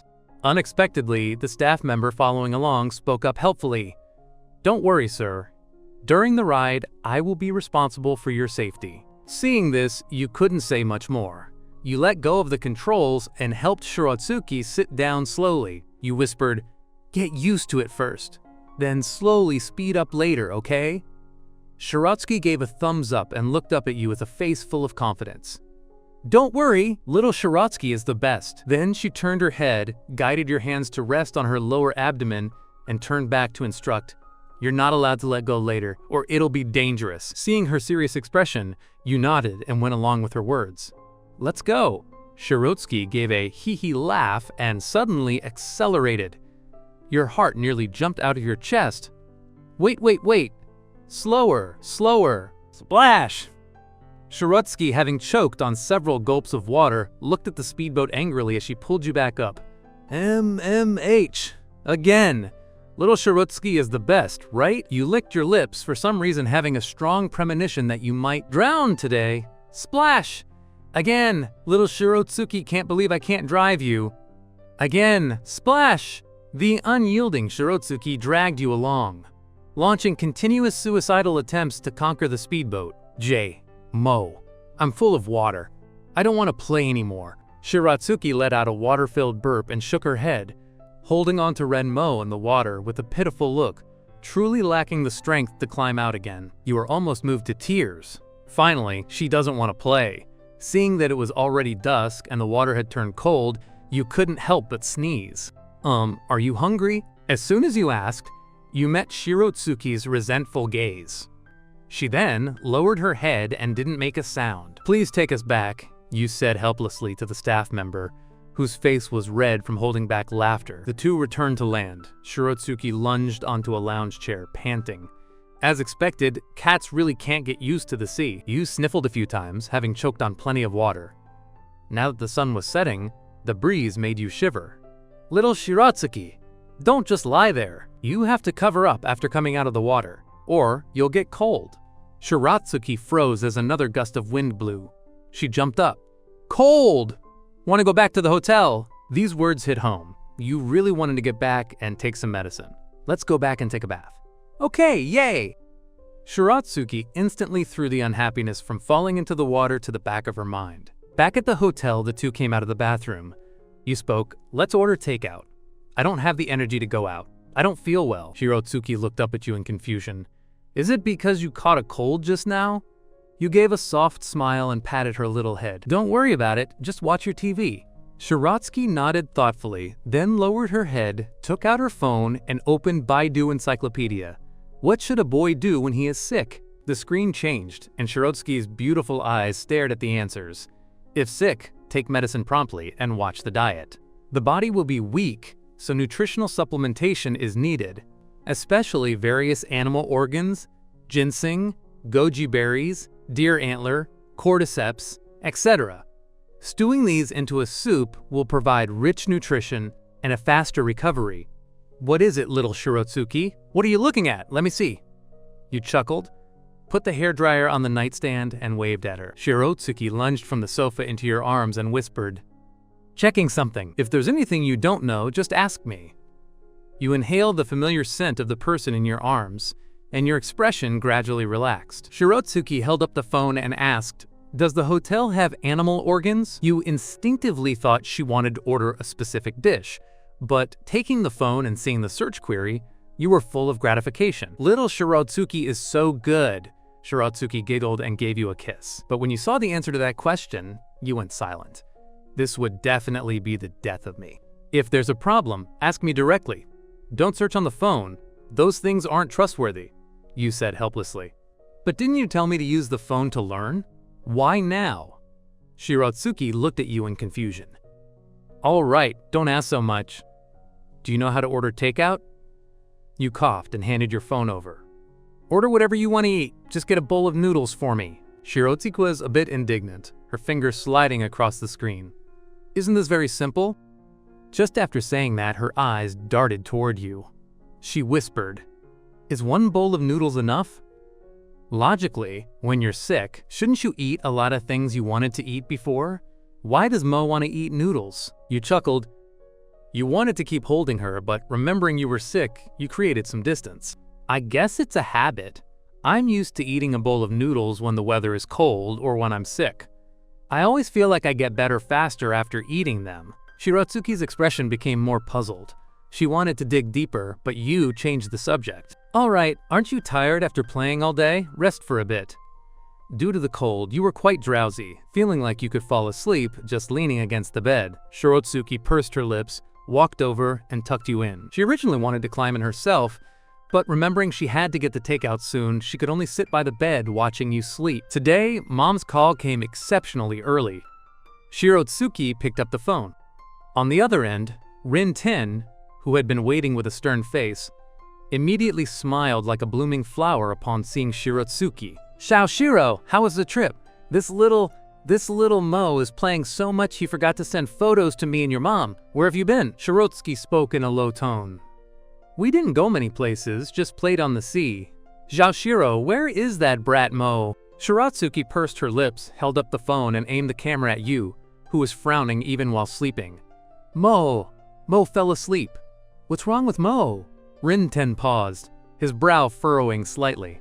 He's sick, Shirotsuki said, her thin lips pursing. Papa, I'm hanging up now. I need to take care of him. Shirotsuki hung up directly. You had taught her the etiquette for hanging up, but she didn't care about that now. Her heart and eyes were entirely full of you. Eat, take medicine, drink water. Shirotsuki counted the things she had to do next, repeating them in her head for fear of missing something. The next morning, the sun hung high. Both of them had slept their fill. Groping for the remote, you opened the hotel curtains. Blinding sunlight gradually filled the room. The little person in your arms let out a dissatisfied whimper, nuzzling deeper into your chest. You yawned, soothing Shirotsuki, while glancing at the mess of food boxes, medicine, and clothes scattered around the room. You sighed. Her common sense was grounded, but her self-care ability was still lacking. Suddenly, your body froze. Shirotsuki, didn't I tell you that you must wear clothes when you sleep? Shirotsuki was startled awake and let out a dissatisfied purr, her sapphire eyes filled with grievance. Shirotsuki is wearing! Mo is bad! You weren't falling for her acting this time. How long has it been? Still haven't learned this? Where? Are you going to tell me the clothes ran away in the middle of the night? Shirotsuki was done. Being wrongly accused was unbearable. She stood up from your arms, standing right in front of you. Then she stuck out her leg clad in white silk stockings and said huffily, Look, Aren't stockings clothes? You took a few deep breaths and closed your eyes. First of all, be good and don't stand there. Either put on your clothes now or lie back down. Choose whichever you want, but you are not allowed to stand in front of me right now. Shirotsuki was confused, but she decisively chose to lie back down. She stared at you with wide eyes. You had a headache. You intended to throw away those white stockings the clerk gave as a gift, but they were nowhere to be found later. It turns out Shirotsuki had hidden them. You didn't know what to say for a moment. Shirotsuki was huffily waiting for you to apologize. Little Shirotsuki, want to know where we're playing today? At this, Shirotsuki shook her head frantically. Don't want to play on the sea, no! Previously she had high expectations for the sea, but now she was extremely repelled. Want to play on the ground? You laughed. Of course I'm not taking you to the sea. How about this? I'll take you for some yoga, then a seafood feast and a walk tonight. How does that plan sound? Shirotsuki licked her lips. She had no feeling for yoga. She didn't even know what it was. But she knew about the seafood feast. Seeing her Adam's apple roll, you suppressed a laugh. Well, if little Shirotsuki isn't talking, then you probably don't like it. Forget it, I'll go by myself. As soon as you said it, Shirotsuki hugged you tightly and pouted. Clearly in the videos, when girls get angry, the boys go to coax them. Why don't you coax me? You pinched her soft cheek. Because I know little Shirotsuki definitely won't get angry. Shirotsuki immediately smiled. Then do I look good in this? Soon, the two freshened up and left. What is it? Shirotsuki spun around. Currently, she was wearing white summer canvas shoes, her slender legs wrapped in white silk, denim shorts, and a white camisole with a pink bow at the chest. Over it, she had a pink cardigan. She smiled at you playfully, leaning forward slightly. Mo, do I look really good in this? You snapped out of it and quickened your pace. Little Shirotsuki looks good in anything. Shirotsuki giggled, hands on her hips full of pride. Do you like it that much? Let's go, time for a massage. You passed her, waving without looking back. Humph, Mo is a big bad guy. Wait for Shirotsuki. Shirotsuki stomped her feet and trotted to catch up. The two soaked briefly in the hot spring. But who would have thought that once she got in, she'd turn into mush and refuse to come out? You had to carry her out. Shirotsuki hung on you like a sloth, her face looking melted. She spoke lazily, so comfortable. I want to sleep. You figured she would do this, which is why the massage and seafood were an all-day affair. Be good, put on your clothes, and then I'll take you for a massage. They reached the room. You placed her on the bed and instructed, Little Shirotsuki, someone will massage you in a bit. They will touch your body. Don't be afraid, it feels very good. Shirotsuki nodded and spoke with mock seriousness. Yes, sir. Not long after, two women walked in, hands folded at their waists with standard smiles. Sorry for the wait. Shall we begin? You nodded. One woman closed the curtains while the other bowed slightly to Shirotsuki. I'm starting now. The woman carefully reached out and placed her hands on Shirotsuki's silk-smooth legs, her fingers curving as she slowly kneaded the muscles. Gradually, Shirotsuki's tense body began to relax and her breathing became steady. Soon, she let out a low, soothing purr. It seems your girlfriend has been very tired lately. The woman closing the curtains said with a smile as she sat down, seeing the sleeping Shirotsuki. You didn't contradict the term girlfriend, taking your gaze off Shirotsuki.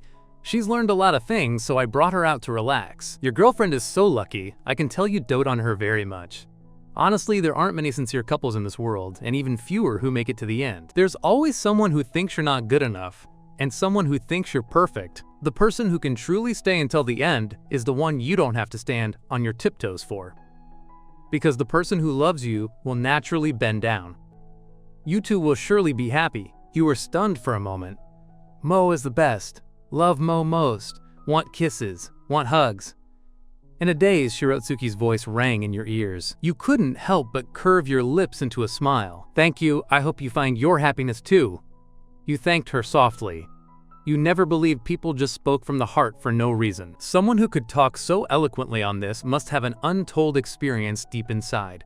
Leaving the massage shop, you walked forward with your head down. Suddenly, your wrist was grabbed. You turned and met Shirotsuki's questioning eyes. Mo, were you thinking about that woman who massaged you? Her brow was slightly furrowed, seemingly with a hint of anger. No, what's wrong? You chuckled and reached out to pet her head, but she dodged it. Your hand froze in midair. Shirotsuki just said 3 sentences to you and Mo didn't answer one. And after I woke up, Mo had a smile on his face and was smiling at that woman. Shirotsuki huffed. You pinched the bridge of your nose. Shirotsuki's possessiveness was really something. You laughed softly. No, it was just a polite interaction. Not all smiles are the same. The smile for her and the smile for you are different. I didn't answer just because I was thinking about something. Shirotsuki blinked. Thinking about what? I want to know too. You paused, your gaze carrying a silent laugh. I was thinking about how cute little Shirotsuki looks when she drools in her sleep. Imagining your face as a total mess when you were drooling must have been seen by that big sister who was probably holding back a laugh, and all your silly self was exposed. Oh, you! You helplessly reached out and stroked Shirotsuki's head. All right, it's dark now. Don't you want to eat something? As if to match your words, Shirotsuki's stomach let out a timely growl. Eat! Shirotsuki wants to eat! Shirotsuki lunged into your arms and looked up. Mo, Shirotsuki wants to eat fish. No problem, you can have your fill today. You took the full-bellied Shirotsuki back to the hotel. Just as you set things down, the phone rang. You're in the coastal city on business? I don't believe it! The next second, a cursing voice rang out. You brat! I'll go on business wherever I want. Why do you ask so much? Is Shiro asleep? For some reason, since Rinten saw Shirotsuki, you felt your status had dropped even further. She's watching TV. I'll pass on any message, you said listlessly. You really didn't want to talk to this henpecked man. You always ended up getting hurt. Meh. Rinten became unusually hesitant, stammering. The main reason I came here was to, if you don't say it, I'm hanging up. All right, I'm changing locations tomorrow. I'm not staying in the coastal city. What? You brat, you're only playing for 2 days? Where are you going tomorrow? He asked in disbelief. Your vacation was only a month, so you couldn't stay in one place. You had to take her to more cities and see more scenery. Shirotsuki was staring intently at the TV, paying no attention to you, grinning occasionally. Looking at her, you remembered what the massage woman said. Your lip curved. As for seeing his old man, let him keep dreaming. Hey, look. Before he could finish, you cut the connection and hung up. You could already imagine the fuming Rinten on the other side. Mo is happy. You sat down beside Shirotsuki and naturally pulled her into your arms. Shirotsuki looked up, her jewel-like blue eyes watching you. She tilted her head and kissed you. You laughed. Little Shirotsuki, we're done playing here. There's nothing else for you to do. How about we go to the next place tomorrow? Feeling the moisture on your lips, you cupped her face. Okay, Shirotsuki nodded vigorously. As long as I'm out with Mo, I'm happy anywhere. It doesn't matter. The next day, you took Shirotsuki to Hangzhou by high-speed rail. Little Shirotsuki, guess what you'll get to eat today? You walked along the streets of an ancient town, asking the curious Shirotsuki. Shirotsuki licked her lips and stopped walking, staring expectantly at the sugar-coated haws. You were walking and suddenly realized someone was missing. You turned back and saw her standing before the stand. You scanned the code to pay and handed the haws to her. Next time you want to eat, just tell me. I thought I lost you just now. You rubbed her hair. I'll hold your hand so I don't have to worry about you getting lost. Shirotsuki sniffed and took a bite. Hey, Mo is the best. The weather was very hot. Before long, Shirotsuki's head was drooping. She tugged your sleeve and said pitifully, so hot. You rubbed your nose. Let's go. We'll eat at a restaurant, then go to the mall. I'll buy you a few more outfits while we're at it. Shirotsuki spoke with anticipation. Are there very, very cool clothes? You glanced at her indifferently. We have very cool clothes at home, but you can't wear them out. West Lake Vinegar Fish is here. All your dishes are served. Enjoy your meal. Izumi walked over with a plate of fish, smiling at the two of them. Doesn't Shirotsuki like eating fish? Come, try this. You picked up a piece of fish and put it in Shirotsuki's bowl, but she didn't eat it immediately. Instead, she used her own chopsticks to put a piece into your bowl with a bright smile.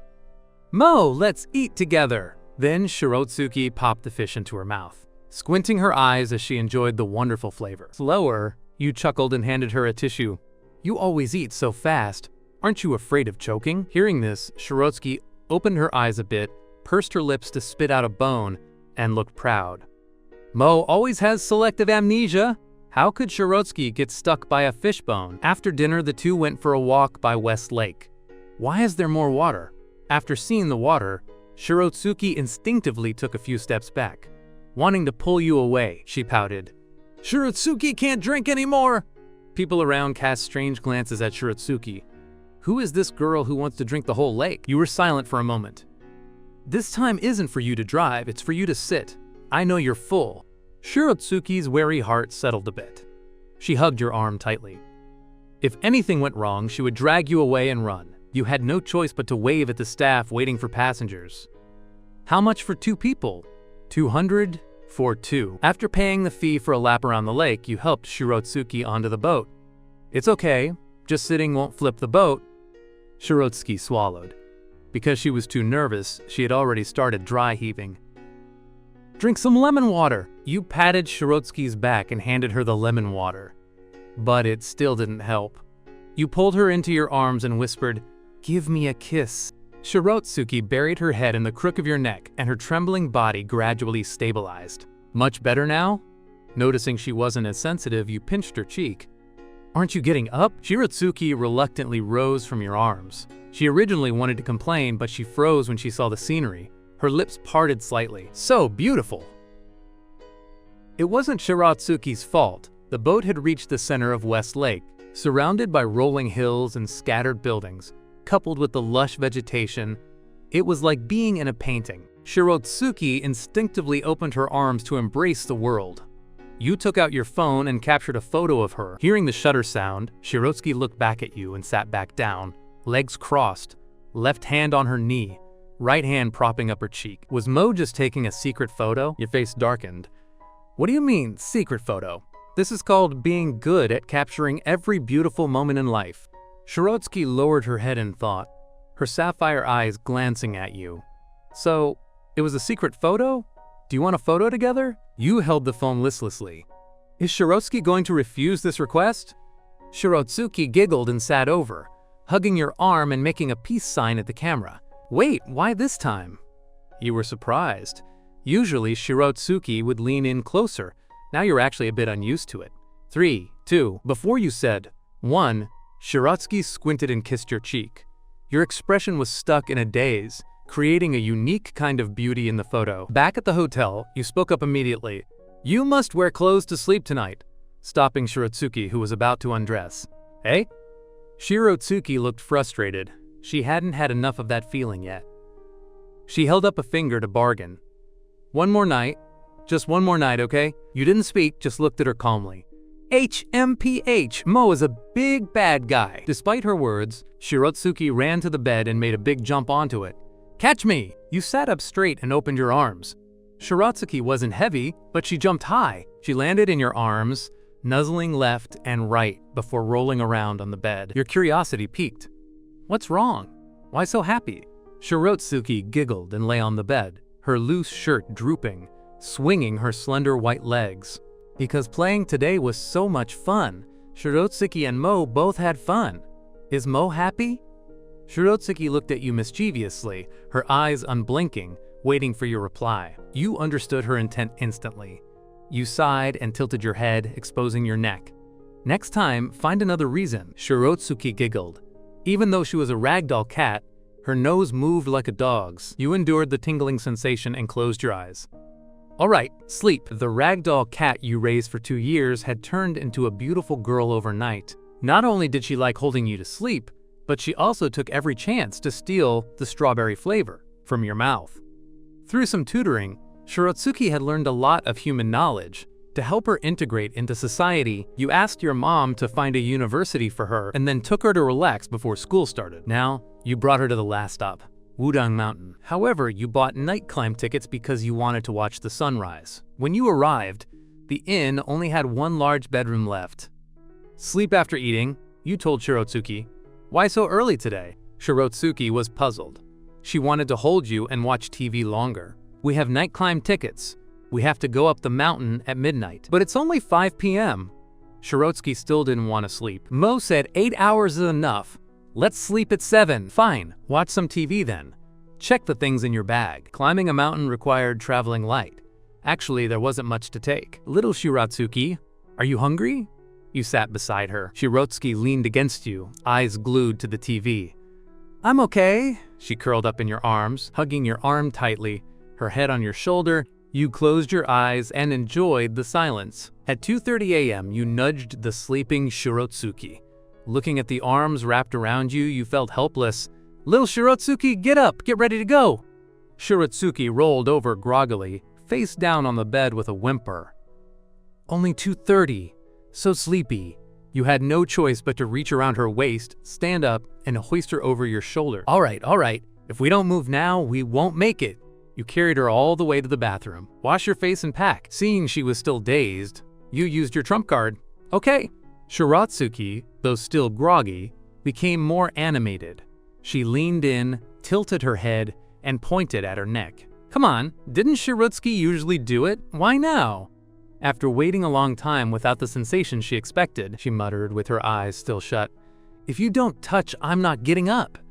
Her voice carried a lingering laziness. Your lip twitched and your face turned red. This was the first time you were the initiator. To avoid being late, you lowered your head and buried it in her snow-white neck, careful not to hurt her. Shirotsuki squinted with a smile, hugging you, her chin tilted higher. Soon you looked up, breathing heavily. Shirotsuki's face was also flushed red, with a look of wanting more. You turned on the tap and washed your face with cold water. There, touched. "Can we go now?" Shirotsuki finally snapped out of it, her sleepiness fading. She stretched. "Sure!" After washing up, you laid out the sports bra, fleece leggings, and down jacket on the bed for her to change. Once ready, the two bought 2 grilled sausages at the foot of the mountain and started the trek. It was pitch black. Shirotsuki hugged you tightly, her flashlight shaking everywhere. It looked like a horror movie. The slope was steep. Even though it was paved, Shirotsuki began to pant. She unzipped her jacket and waved her hand. "So hot! Mo is a liar!" Shirotsuki stomped her feet. Making Shirotsuki wear so much when it's this hot. She started to take off her jacket. You grabbed her hand. "It's not high yet, so of course it's hot. When you get to the ticket gate, that's when the real climb starts." Shirotsuki felt aggrieved. "Really hot. Let me take it off." You tapped her head. "No. What if you catch a cold? At most, unzip it. Don't think about taking it off. Next time, I won't let you touch me." Shirotsuki let go and ran ahead, making a face. "Slow down. Watch your step. Don't fall." You chased her to the ticket gate. Shirotsuki was panting. She was exhausted from running too fast. "Can we go back? Sleeping in is so much better." Shirotsuki licked her dry lips and tugged your sleeve. "Please? No way. Since we're here, we're reaching the top. Don't forget you have military training when school starts." The mention of military training. Shirotsuki looked lost. "Military training's to temper your will, though I think it's useless. We're climbing this mountain for the sunrise, and to survive that training. Little Shirotsuki, let's encourage each other, okay?" Shirotsuki had a long face. "Shirotsuki wants 5 kisses. 3 are Mo's, 2 are Shirotsuki's." You didn't expect her to use this as motivation. Climb up first, but Shirotsuki wouldn't have it. "Promise Shirotsuki first." "Fine, I promise. If you reach the top, I'll give you 5. You knew her memory. Unless it was emphasized, she'd forget. "Hey, let's go then." Shirotsuki was happy as if she'd been injected with chicken blood, running around the scenic area. She stood before a sign. "Climbing route," Shirotsuki read slowly. She waved at you toward the wooden walkway. "Hurry up, the climb is starting!" Looking at the long walkway, Shirotsuki swallowed. But thinking of the reward, she gritted her teeth and surged forward. "No need to go so fast. Climbing is about endurance, not speed. Let's rest." You saw a resting area and called out. "Once we're up, there's no one else, only time." Shirotsuki licked her lips, her eyes darting toward you. She hesitated, then lowered her head gloomily. "What's wrong?" Her movements didn't escape you. You took a sip of water and handed the cup to her. "Can I advance the reward?" Shirotsuki asked gloomily, watching your reaction. You didn't react at first. "I don't pay you a salary. What do you want to advance?" But seeing her sneaky look, you understood. Your lip twitched. "I don't know if little Shirotsuki wants to advance yours or mine." Shirotsuki's eyes lit up. She stood up and waved her hand. 1, 2, Shirotsuki wants all of them. Ouch! Shirotsuki held her head. "Finally became smart. Don't break it, Mo." You didn't reply. Shirotsuki drank several gulps of water in a huff, gave back the cup, and started climbing alone. Her head was full of stingy Renmo, while your thoughts drifted to her starting university. You didn't know if she could adapt. Students at that stage have a lot of schemes. Shirotsuki was smart for a cat, and her IQ wasn't low as a human, reaching an above-average level. If there were enough time, you were sure you could teach a straight-A student. You thought to yourself, "Little Shirotsuki, have fun. I'll accompany you at school then." You hid your thoughts deep. Suddenly, you felt your arm being hugged. You snapped back and saw the aggrieved Shirotsuki. You touched her cheek. "What's wrong?" Shirotsuki sniffed. "I walked away and you didn't come find me." When Shirotsuki looked back, no one was there. "I thought Mo didn't want me anymore." "How could I not want you?" you whispered, pulling her into your arms. "I'll always be by your side." Shirotsuki swallowed and pointed at her cheek. "Then this kiss doesn't count as part of the reward." Soon they reached the midway supply point. Shirotsuki sat on the stone steps, panting. "So tired. Don't want to walk anymore. Can we see the sunrise here? It's very high too." You laughed. "Little Shirotsuki only needs to walk a bit more to get the reward. Are you really giving up halfway?" Shirotsuki gritted her teeth.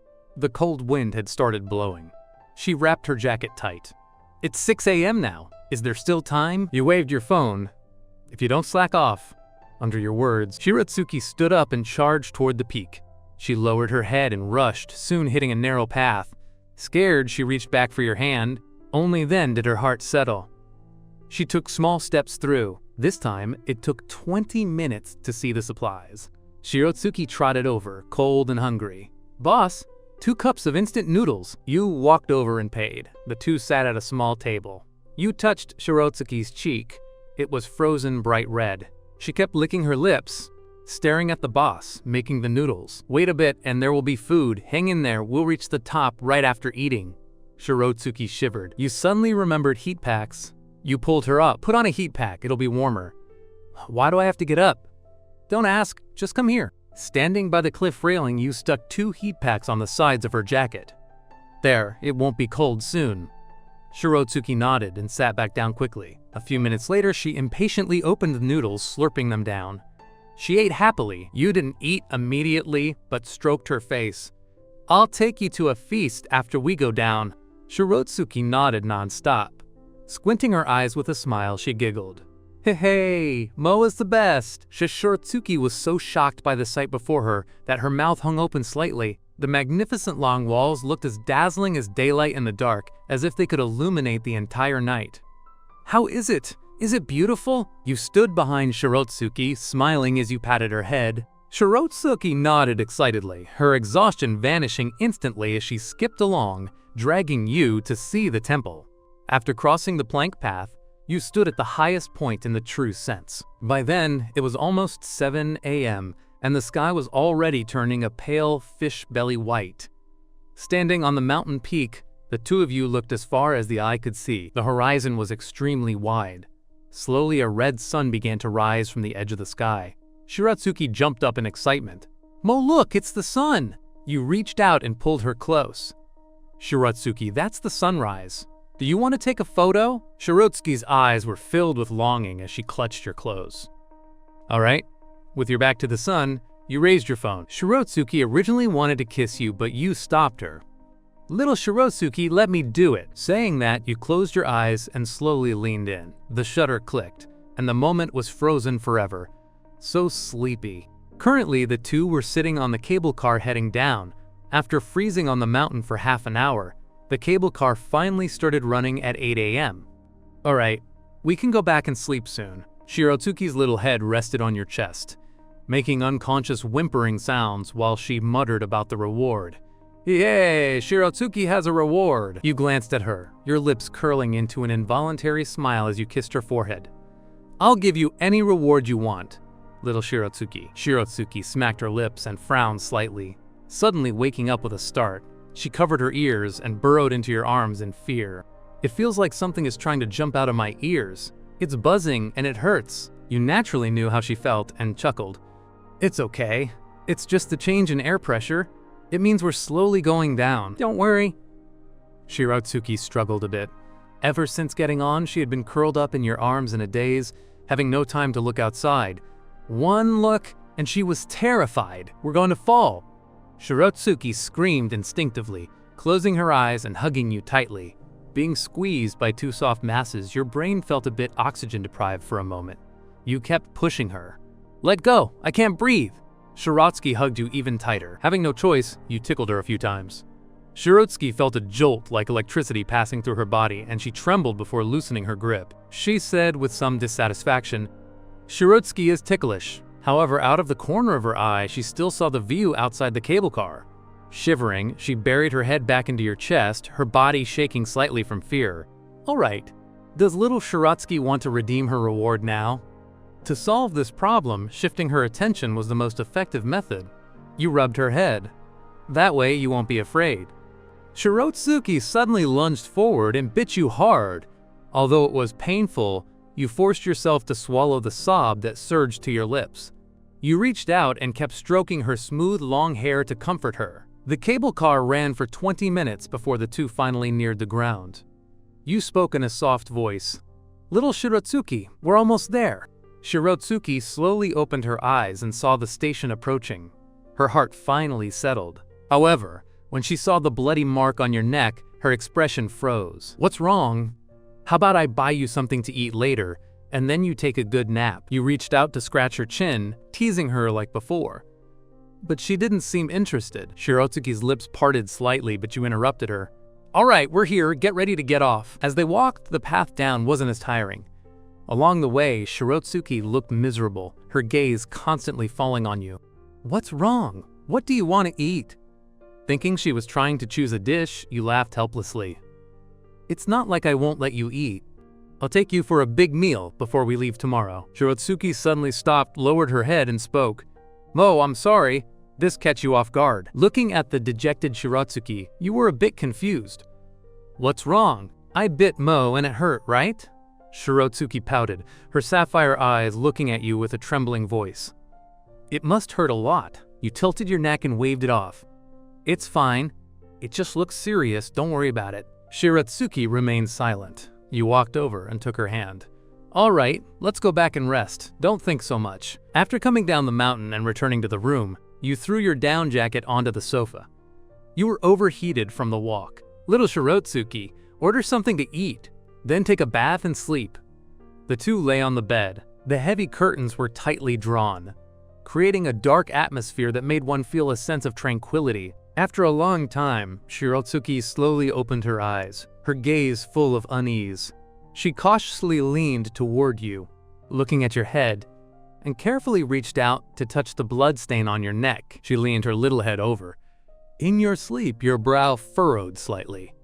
Shirotsuki tilted her head, looking at the blanket strangely, and shifted her body uncomfortably. Step by step, she moved toward you, her lips pursed, her blue eyes looking moist and her face flushed red. "Brother Mo."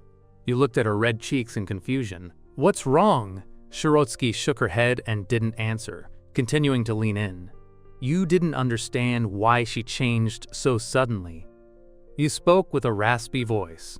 "Little Shirotsuki." But she reached out a finger and gently blocked your lips. She smiled softly. "Brother Mo." You suddenly opened your eyes, breathing heavily, looking at the peacefully sleeping Shirotsuki in your arms. You pinched the bridge of your nose. "How could I have such a dream?" You clicked your tongue, but then your expression froze. You moved your body gently. Shirotsuki rubbed her eyes, woken up by your movement.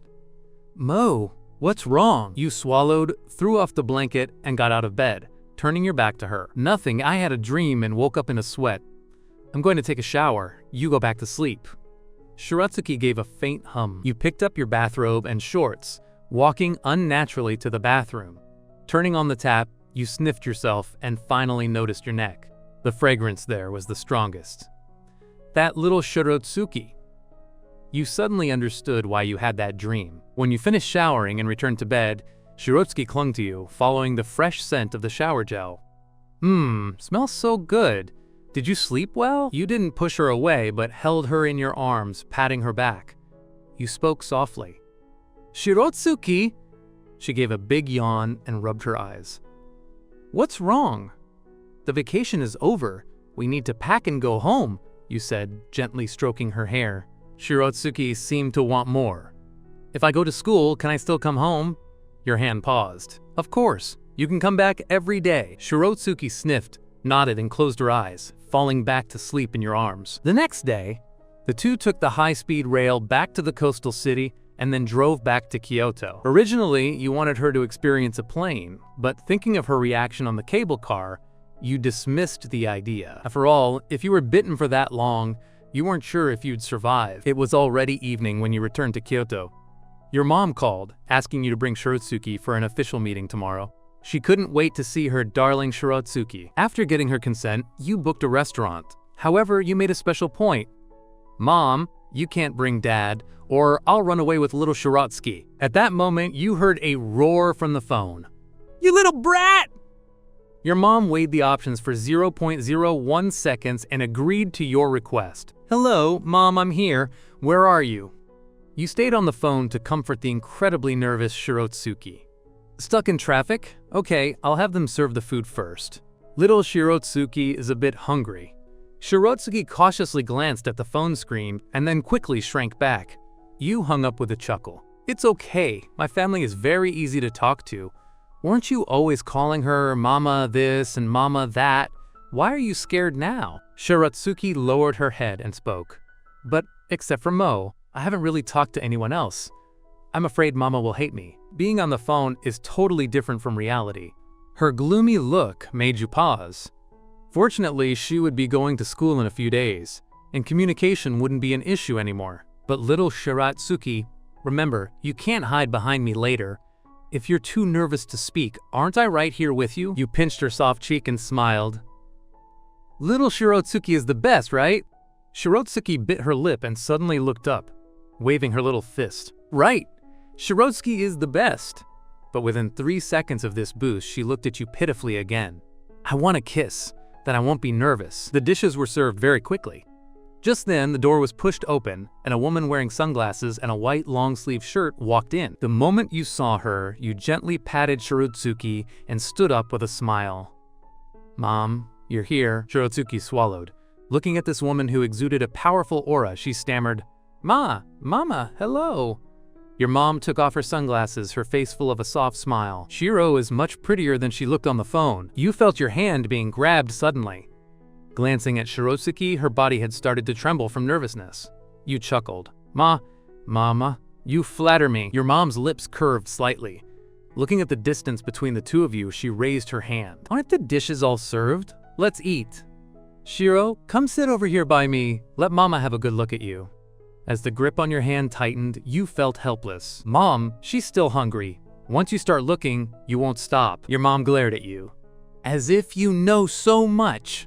You rubbed your nose. I'm an adult now. Your mom's expression turned serious as she fumbled for something in her bag. Cover Shiro's ears. You were confused. Under Shirotsuki's puzzled gaze, you reached out and covered her ears.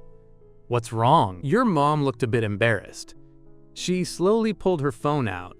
On the screen was Rin-ten's face, already red with rage. He didn't speak immediately. Once he confirmed Shirotsuki couldn't hear, he cursed loudly. You little brat.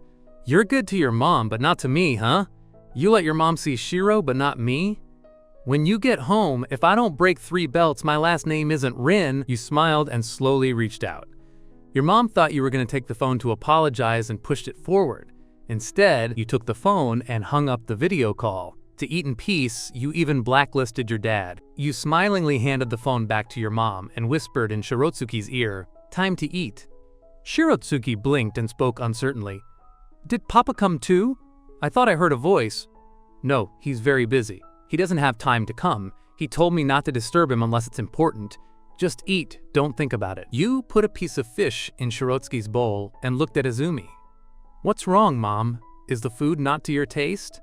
Your mom helplessly held her forehead. When will you two grow up? Mom, this isn't my fault. Don't you remember how I grew up? When we were moving, Dad insisted that moving things would give me a nice cold treat to beat the heat. He said don't let the good stuff go to outsiders. I moved everything except the super heavy stuff. I moved for a whole day and in the end he gave me one old popsicle. Later I found out moving costs at least hundreds, and he gave me a 5-cent popsicle. Your mom looked embarrassed. She didn't know how Rin-ten could be so ruthless toward Rin-mo, a father and son pitting against each other. Fine, do whatever you like. Your mom gave up. She couldn't understand their battlefield. Shiro, tell mama, how did you and my little Mo get together? How did you fall in love? Your mom was full of curiosity. Shiratsuki licked her lips and spoke with a satisfied face. I was bought by Mo. Before she could finish, you reached out and covered her mouth. Shiratsuki looked at you in confusion and made muffled sounds. What's wrong? Not only Shiratsuki, but your mom was also stunned. What? That's impossible. You coughed and said seriously, she means she was bought by the dishes I made. Isn't there a saying? To chase a woman, you must first capture her stomach. Your mom nodded thoughtfully. Then what do you like about little Mo? Is it his steadiness, his knowledge, or his good personality? After being interrupted once, Shiratsuki was a bit afraid to speak. She lowered her eyes, glanced at you, and said cautiously, he smells very good. What kind of reason was that? However, your mom had heard that if you find someone's scent attractive, it means you were together in a past life. Love originates from scent. When you meet the right person, it creates attraction and relaxation. Your mom nodded in satisfaction. It seems you really are suitable for Xiaomo. Shiratsuki blinked and poked you quietly. Did I say it right? You pouted helplessly. Feel free to play it by ear, I'll back you up. Then do you have any plans for your future life together? Your mom stared sharply into Shiratsuki's eyes and smiled. Shiratsuki instinctively put her finger in her mouth, her brow furrowed as she thought for a long time. Plans have always been made by Mo. My plan is just to live with Mo. Hearing this, your mom was stunned. Shiratsuki turned to look at you with a bright smile. Hey, Mo is the best! You smiled and stroked her head, and she obediently nuzzled your palm. Seeing her eyes full of Rinmo, your mom's face beamed with a relieved smile. Shiro, how about having a drink with Mama? Shiratsuki froze. What? Have a drink? Izumi clapped her hands. A waiter walked in with a small cake in his left hand and a bottle of beer in his right. He placed the cake on the table and poured 3 glasses. Mama wants to drink with you and then give Shiro some cake. I just don't know if Shiro will agree. Shiratsuki's tongue swept over her lips, her eyes fixed on the cake. She raised her hand. I'll drink! Your mom's lips turned up into a smile. She signaled for you to raise your glass too. You helplessly lifted it. Little Shiratsuki, remember to drink slowly. Shiratsuki copied you and raised her glass, laughing happily. Cheers! Mo, that yellow drink earlier tasted terrible. Currently walking on the street, Shiratsuki was eating the cake in her hand bite by bite. Her face was scrunched up as she complained to you. You were instantly amused. If it's terrible, why did you drink it all in one go? Shiratsuki pouted. Mama and Mo both finished theirs, so of course I had to drink with you. You looked at the sky. Your mom originally planned to take Shiratsuki shopping, but Shiratsuki just grabbed you, and you understood her mind. You made an excuse and ran out with her. There are only 6 days left before school. How do you feel? Hearing this, Shiratsuki spoke happily. As long as Mo is there, I can go anywhere. Unlike the vacation, the first day for new students was a cloudy day. You drove Shiratsuki to the school your mom arranged, Linchuan University. So many people. Shiratsuki's gaze was full of timidity. Although she saw many people during the trip, you were basically standing in front of her. Next, she had to complete the registration by herself because you were going to the administration building. You had applied to be a librarian and had to report too. Shiratsuki can do it! She waved her fist to encourage herself. Gritting her teeth, she lowered her head to line up. At that moment, you were sitting in an office chair. Opposite you was a middle-aged man who reached out with a smile to shake your hand. Hello, welcome to our school as a librarian. If there's anything you're dissatisfied with, just let me know. The middle-aged man was excited. He had seen many rich parents, but this was the first time he'd seen one who donated money, buildings, equipment, and professional talent just for a vacant position. I wouldn't dare. Director, during military training, can I watch next to the students? Just watching, nothing else? You reacted after a split second with a polite smile. The director waved his hand. No problem at all. Even if you want her exempted, it's fine. You were stunned. No, that's not necessary. Just confirming, I don't have much work to do, right? And I'm the only one in this position with an independent office? Your main goal was to accompany Shiratsuki. Having already passed the university stage, returning to campus meant choosing a comfortable way to spend time. The director nodded immediately and showed you a chat log on his phone. It was a termination list. There were originally 2 people in this position. After I found out you were coming, I retired them early. Don't worry about the office. It's about 60 square meters with air conditioning, a computer, a bed, and a desk. Plus, the library is usually quiet. If you feel like it, you can organize some books." You smiled in satisfaction. "All right, thanks for the trouble. Do I need any more procedures?" The director shook his head. Everything was prepared. Hearing this, you leaned back and pinched your brow, then stood up. "All right, I'll take my leave then. I hope for your kind guidance." The director also stood up and shook hands, seeing you out with a smile. Meanwhile, Shirotsuki had waited a long time before it was her turn to submit her documents. The teacher looked at the files, then at Shirotsuki, and frowned. "Don't you know that students aren't allowed to dye their hair or wear colored contacts during military training?" Shirotsuki was stunned. What are colored contacts? But she soon realized. During the trip, she had met people with different eyes. At the time, she excitedly dragged you, saying she found her kind, only to realize they were contacts. She had buried her face in your arms in embarrassment. "This isn't contacts," as Shirotsuki was about to explain. The teacher clicked her tongue and looked at the line behind her, waving her off. "There are many students waiting. Hurry up and fix yourself or the consequences will be serious." Shirotsuki lowered her head, her mood hitting rock bottom. Oh, getting scolded on the first day. Shirotsuki felt terrible. Looking at the bustling crowd without anyone familiar by her side, she felt lost. She slowly looked at the sky, the heavy atmosphere weighing on her heart. She pursed her lips. "Mo, where are you?" Shirotsuki went to the first floor of the office building and sat on the steps, hunched over, staring at the ground. "Mo, where are you?" she murmured. This was her first time interacting with others alone, and she didn't expect it to be like this. "Shirotsuki wants to go home." She hugged her knees, trying to find some comfort. At that moment, you arrived at the library to check the environment. You walked slowly through the library. Since it was enrollment season, there were few people, and the seats were mostly empty. The setup seemed good. You nodded thoughtfully. If that was the case, you could compress little Shirotsuki's study time. As you walked, you encountered a female student on her tiptoes, trying to reach a book. Because she was short, she couldn't reach the top shelf. Quote, "Hello, which book do you want? I'll get it for you." You walked over. You didn't expect to have work on the first day. Suddenly being addressed, the student got nervous. Seeing your face, she pinched her skirt and pointed unnaturally to a book. "This one." You looked where she pointed and grabbed it. Out of curiosity, you wanted to see what book a student would borrow right at enrollment. Heart-throbbing Meow Meow?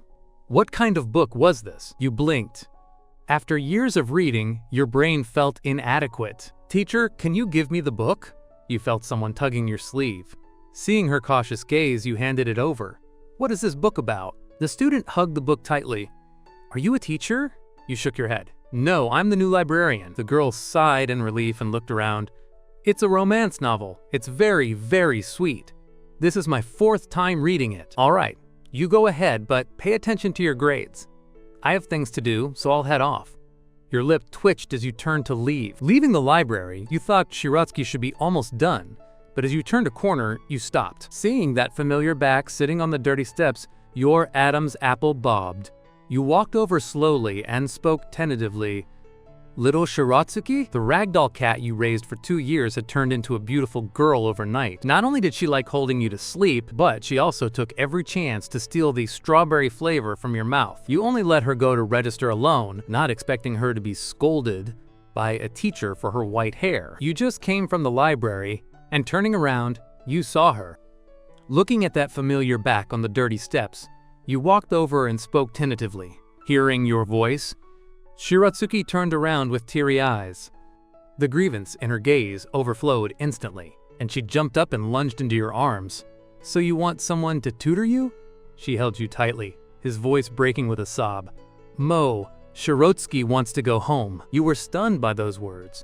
The small figure in your arms, her body shaking slightly, clearly conveyed her fear. "Shh. What's wrong? Tell me, okay?" But Shirotsuki only bit your neck in response. Your body stiffened, but you reached out to gently stroke her hair, stepping back a few steps. "Did someone bully you?" you asked patiently. You wiped away a tear with your thumb and asked softly, "No, I just don't know how to talk to people. Everything is different when Mo isn't around." Shirotsuki sniffed, her words filled with a lingering sense of grievance, like a child abandoned by their parents at a kindergarten. Everyone has to take this step sooner or later. All right, don't cry anymore. Are you done with registration? You rubbed her head and asked with a light chuckle. I'm done. But the teacher said my hair can't be white, and they said I'm not allowed to wear colored contacts. Shirotsuki spoke dejectedly, her voice full of sorrow. I clearly am not wearing contacts, and I don't want to turn into a black cloth. You chuckled, subconsciously imagining if Shirotsuki changed. When you went back, that milky white fur turning black. What a scene. I'll explain it to your counselor later. Okay, I'll be in the library. If you have any problems, you can come find me directly. Don't be sad, little Shirotsuki. You have military training tomorrow, you said solemnly. If you don't rest well, you'll faint tomorrow. Shirotsuki shook her head in terror. Fainting feels terrible. I don't want to faint. Then let's go, you said with a smile. Military training lasted for 1 week. On the second day, Shirotsuki wore her uniform and hat, standing seriously in the crowd. Her long flowing hair had been pinned up, but even so, the hat couldn't contain it all. Last night, after much persuasion, Shirotsuki had sat obediently on the chair with a piteous look. You took the scissors and trimmed her hair, but once it reached her waist, she refused to let you cut more, crying that she was going to become a hairless cat. Since a ragdoll is a long-haired breed, if it were cut any shorter, Shirotsuki would have been too ashamed to leave the house. So hot! Shirotsuki's eyes narrowed slightly as the stinging sunlight hit her face. Her fair cheeks looked somewhat pale under the intense glare. Her gaze drifted to the right. You and the counselors were watching. It made it easier to handle things if a student had an issue. An old man stood on the podium, shouting passionately into the microphone. Military training tempers your military quality. From the moment it begins, you must obey the instructor's orders. I don't expect you to learn complex skills in just 7 days. I expect you to maintain a high-quality style even after it ends. Despite the stern words, the president of Akikawa University soon took the microphone. Students, don't worry about not surviving. You are students after all, so we can't treat you like soldiers. I only have one requirement. No one gets hurt. If you feel unwell, ask for leave immediately. You can even skip training, but you must not endure it. Understand? Of course, if you tell me you're just sleepy or tired and don't want to train, I'll tell the instructors to give you extra practice. The president's joke made everyone laugh. All right, let the training officially begin. Instructors, organize your units. The president chuckled and put down the mic. Shirotsuki was led to the far side of the field. Although this side was closest to the store, it was undoubtedly the place where the sun hit the hardest. 2 instructors stood on the left and right. One looked a bit chubby, while the other was very lean. The chubby one looked kinder, rubbing his nose with a grin. Me? I'm pretty relaxed. You can call me Brother Ryuji. Before he could finish, the lean instructor glared at him fiercely. Ryuji's mouth twitched, and his expression became more formal. You can call me Instructor Ryuji. That's Instructor Tao. We share the same surname, Wang, so it's easy to tell us apart. There were about 20 students in Shirotsuki's class, and the 2 instructors immediately spotted her in the crowd. Ryuji walked over and whispered in her ear, "Are you Shirotsuki?" Shirotsuki flinched and spoke subconsciously. Yes. Ryuji nodded thoughtfully and smiled. It's nothing. Practice hard. The cruel sun showed no mercy. Beads of sweat trickled down Shirotsuki's forehead, and she couldn't help but raise her hand to wipe them away. What are you doing? Wang Tao shouted, about to stride over, but Ryuji stopped him. Looking at Tao's angry eyes, Ryuji groaned inwardly. You check over there. I'll handle this. Your attention was caught by Wang Tao's shout. You stood up from your chair, looking at Shirotsuki with concern. What happened? Shirotsuki's counselor stood up as well. She was a young woman who squinted her eyes and glanced at you. You wanted to walk over, but she stopped you. Rinmo, wait a moment. No matter how much you spoil your sister, she needs to face some things herself. All right, Teacher Sue. You said after a moment of thought. After all, this was school. The problems were simple, and she had to learn to handle things. What were you doing just now? Ryuji walked over slowly, the smile gone from his face. Shirotsuki began to tremble, her body twitching unconsciously. Wiping sweat. The sweat was dripping down. Shirotsuki stammered. Ryuji paused, gaining a deeper understanding of what Sue had told him. Does this woman really never talk to anyone? This question rose in Ryuji's mind. He glanced at Wang Tao, who was walking away with his hands behind his back. Ryuji smiled again. Yui! Next time you want to do or say something, remember to shout, "Report!" Shirotsuki frowned. Why shout report? Ryuji took a deep breath. Because those are the rules. Rules. I have to listen to the rules. Shirotsuki understands. Shirotsuki murmured. Ryuji nodded with satisfaction. Your heart had been in your throat while Ryuji stood near her, but when his expression turned to satisfaction, you felt relieved. Soon, the morning session ended. The starving students rushed to the cafeteria like zombies, but one person went against the flow. Shirotsuki ran toward the west side of the field, where you were. The counselors had left 5 minutes early to avoid the crowd. Only you were left. Shirotsuki picked up her pace and threw herself into your arms. So many times this morning she had wanted to run to you just like this. You didn't do anything extra. You just picked up a fan and some watermelon. Eat something, little Shirotsuki. Shirotsuki's face was flushed from the sun, her eyes full of longing. Hehe, isn't Mo the best? You smiled and patted her head through the hat. She took the hat off and shook her head, her white hair escaping its confinement. She took your hand and placed it on her head, rubbing her palm against your hand. Like this, she whispered. You smiled. Eat a piece of watermelon first.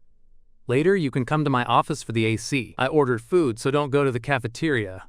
Shirotsuki didn't respond, only hugging you tighter, her face full of contentment. So comfortable! After eating, Shirotsuki took off her socks and sat on the small bed, swinging her white legs and looking curiously around the small room. It wasn't big, but it had everything. You reminded her, I'll come call you in a bit. Don't forget to put your uniform back on, okay? Shirotsuki's expression turned tense. Where are you going? Can't you stay here with me? You paused, thought for a moment, and pulled a chair to the bed. All right, I'll stay with you. Shirotsuki moved inward, patting the empty spot beside her with a stubborn look. You shook your head helplessly. This bed is too small for 2 people. Go to sleep. You start training again in an hour. Shirotsuki looked at the narrow space and nodded, though her mouth was pouting. You smiled softly, a look of tenderness in your eyes.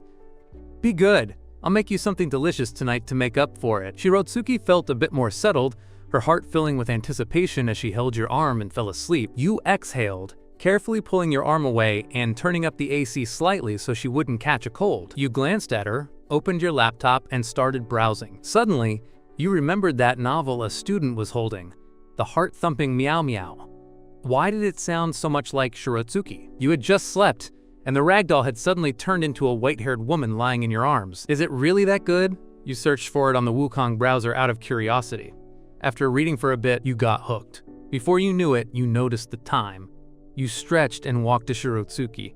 Little Shirotsuki, time's up! Shirotsuki groaned and flipped over, kneeling on the bed but showing no intention of getting up. You patted her again. You have to get up, or you'll be late. Shirotsuki opened her eyes reluctantly and stretched. Shirotsuki hates school. I'd rather study at home. Actually, the studying was secondary. She thought you were just making her change locations to learn, but you wanted her to learn to socialize. It's only for a few days. I'll take you out to play when it's over, okay? Shirotsuki's eyes lit up. Okay, but you held your hand up in front of her. On one condition, you have to make a few friends. Shirotsuki tilted her head, not understanding. You're a person now. You need friends. Food tastes better when you share it with them. Shirotsuki thought about it and nodded. Of course. I'm not doing it just for the food. It's just making friends. Shirotsuki will definitely have friends. Shirotsuki is the best. She punched the air to cheer herself up, put on her socks, belt, and hat, and waved at you from the library door. I'm going to training! Mo, you have to come watch later. You nodded with a smile and walked over to her. I'll be there. Don't faint. I won't! The afternoon sun was even harsher, but Shirotsuki didn't care because something else was on her mind. Where is Mo? She didn't say it out loud because talking during the standing posture was against the rules. Her expression worsened, visibly. In the morning, she could peek at you, but now you were gone. Standing posture for half an hour, Ryuji shouted. He glanced around and whispered, Don't be so stiff, we're watching, but don't overdo it. Immediately, the tension in the line vanished. But Shirotsuki was so focused on you that she didn't hear him. She stood out in the crowd. You can relax a bit, Ryuji whispered, walking over to her. Shirotsuki looked at him blankly. What? She asked timidly. At that moment, you were sitting at your desk, stretching and looking at the draft you had written. You hit send, waiting for the contract result. That novel was too nonsensical, so you decided to write one based on true events. You got lost in your writing, though you had to polish your words since literature wasn't your specialty. You didn't want your debut to fail. As you waited, a few figures appeared before you. You looked up, confused. Are you the new librarian? Two women stood there, arms linked, speaking tentatively. You were puzzled. You had just started. How did the students already know? Yes, is something wrong? You smiled gently. Nothing. It's just... One of the women stammered, pushing the others. We're here to find a book. Finding a book? Isn't it class time? You checked the time. You don't have a first period class? Right. We love studying. Your mouth twitched. You couldn't argue with that. What book are you looking for? To live, you paused. Good choice, but it might have been borrowed already. It's okay, help us find something else. You realized something was off. One woman pulled out her phone to search. How did you know there was a new librarian? Was there an announcement? Announcement? No, the women shook their heads. The little informant told us. She said there's a super handsome new librarian, so we came to check. Your mouth twitched. Is this, little informant, about 1.55 meters tall with baby fat? Yes, you facepalmed. Great, every school has a gossip. Once it hits the school wall, your quiet job is over. How informed is she? She knows every little thing that happens in the school. Yeah. All right, I've found your books. Go study. The women left, giggling. You sat there, chin in hand, feeling like you forgot something. Suddenly, you stood up in a panic. The girls exchanged glances with each other, shared a knowing smirk, and walked away together looking quite satisfied. After they left, you sat in the librarian's chair at the entrance of the library with your chin resting on your hand, feeling like you had forgotten something. Suddenly, you sat up straight with an expression full of frustration. It was over. You hadn't gone to check on Shirotsuki yet. How much time had passed? Where was she? Returning to the field, you didn't find that familiar figure in the crowd. Your eyes scanned the area a few times, and sensing something was wrong, you hurried over. Are you Wang Dao?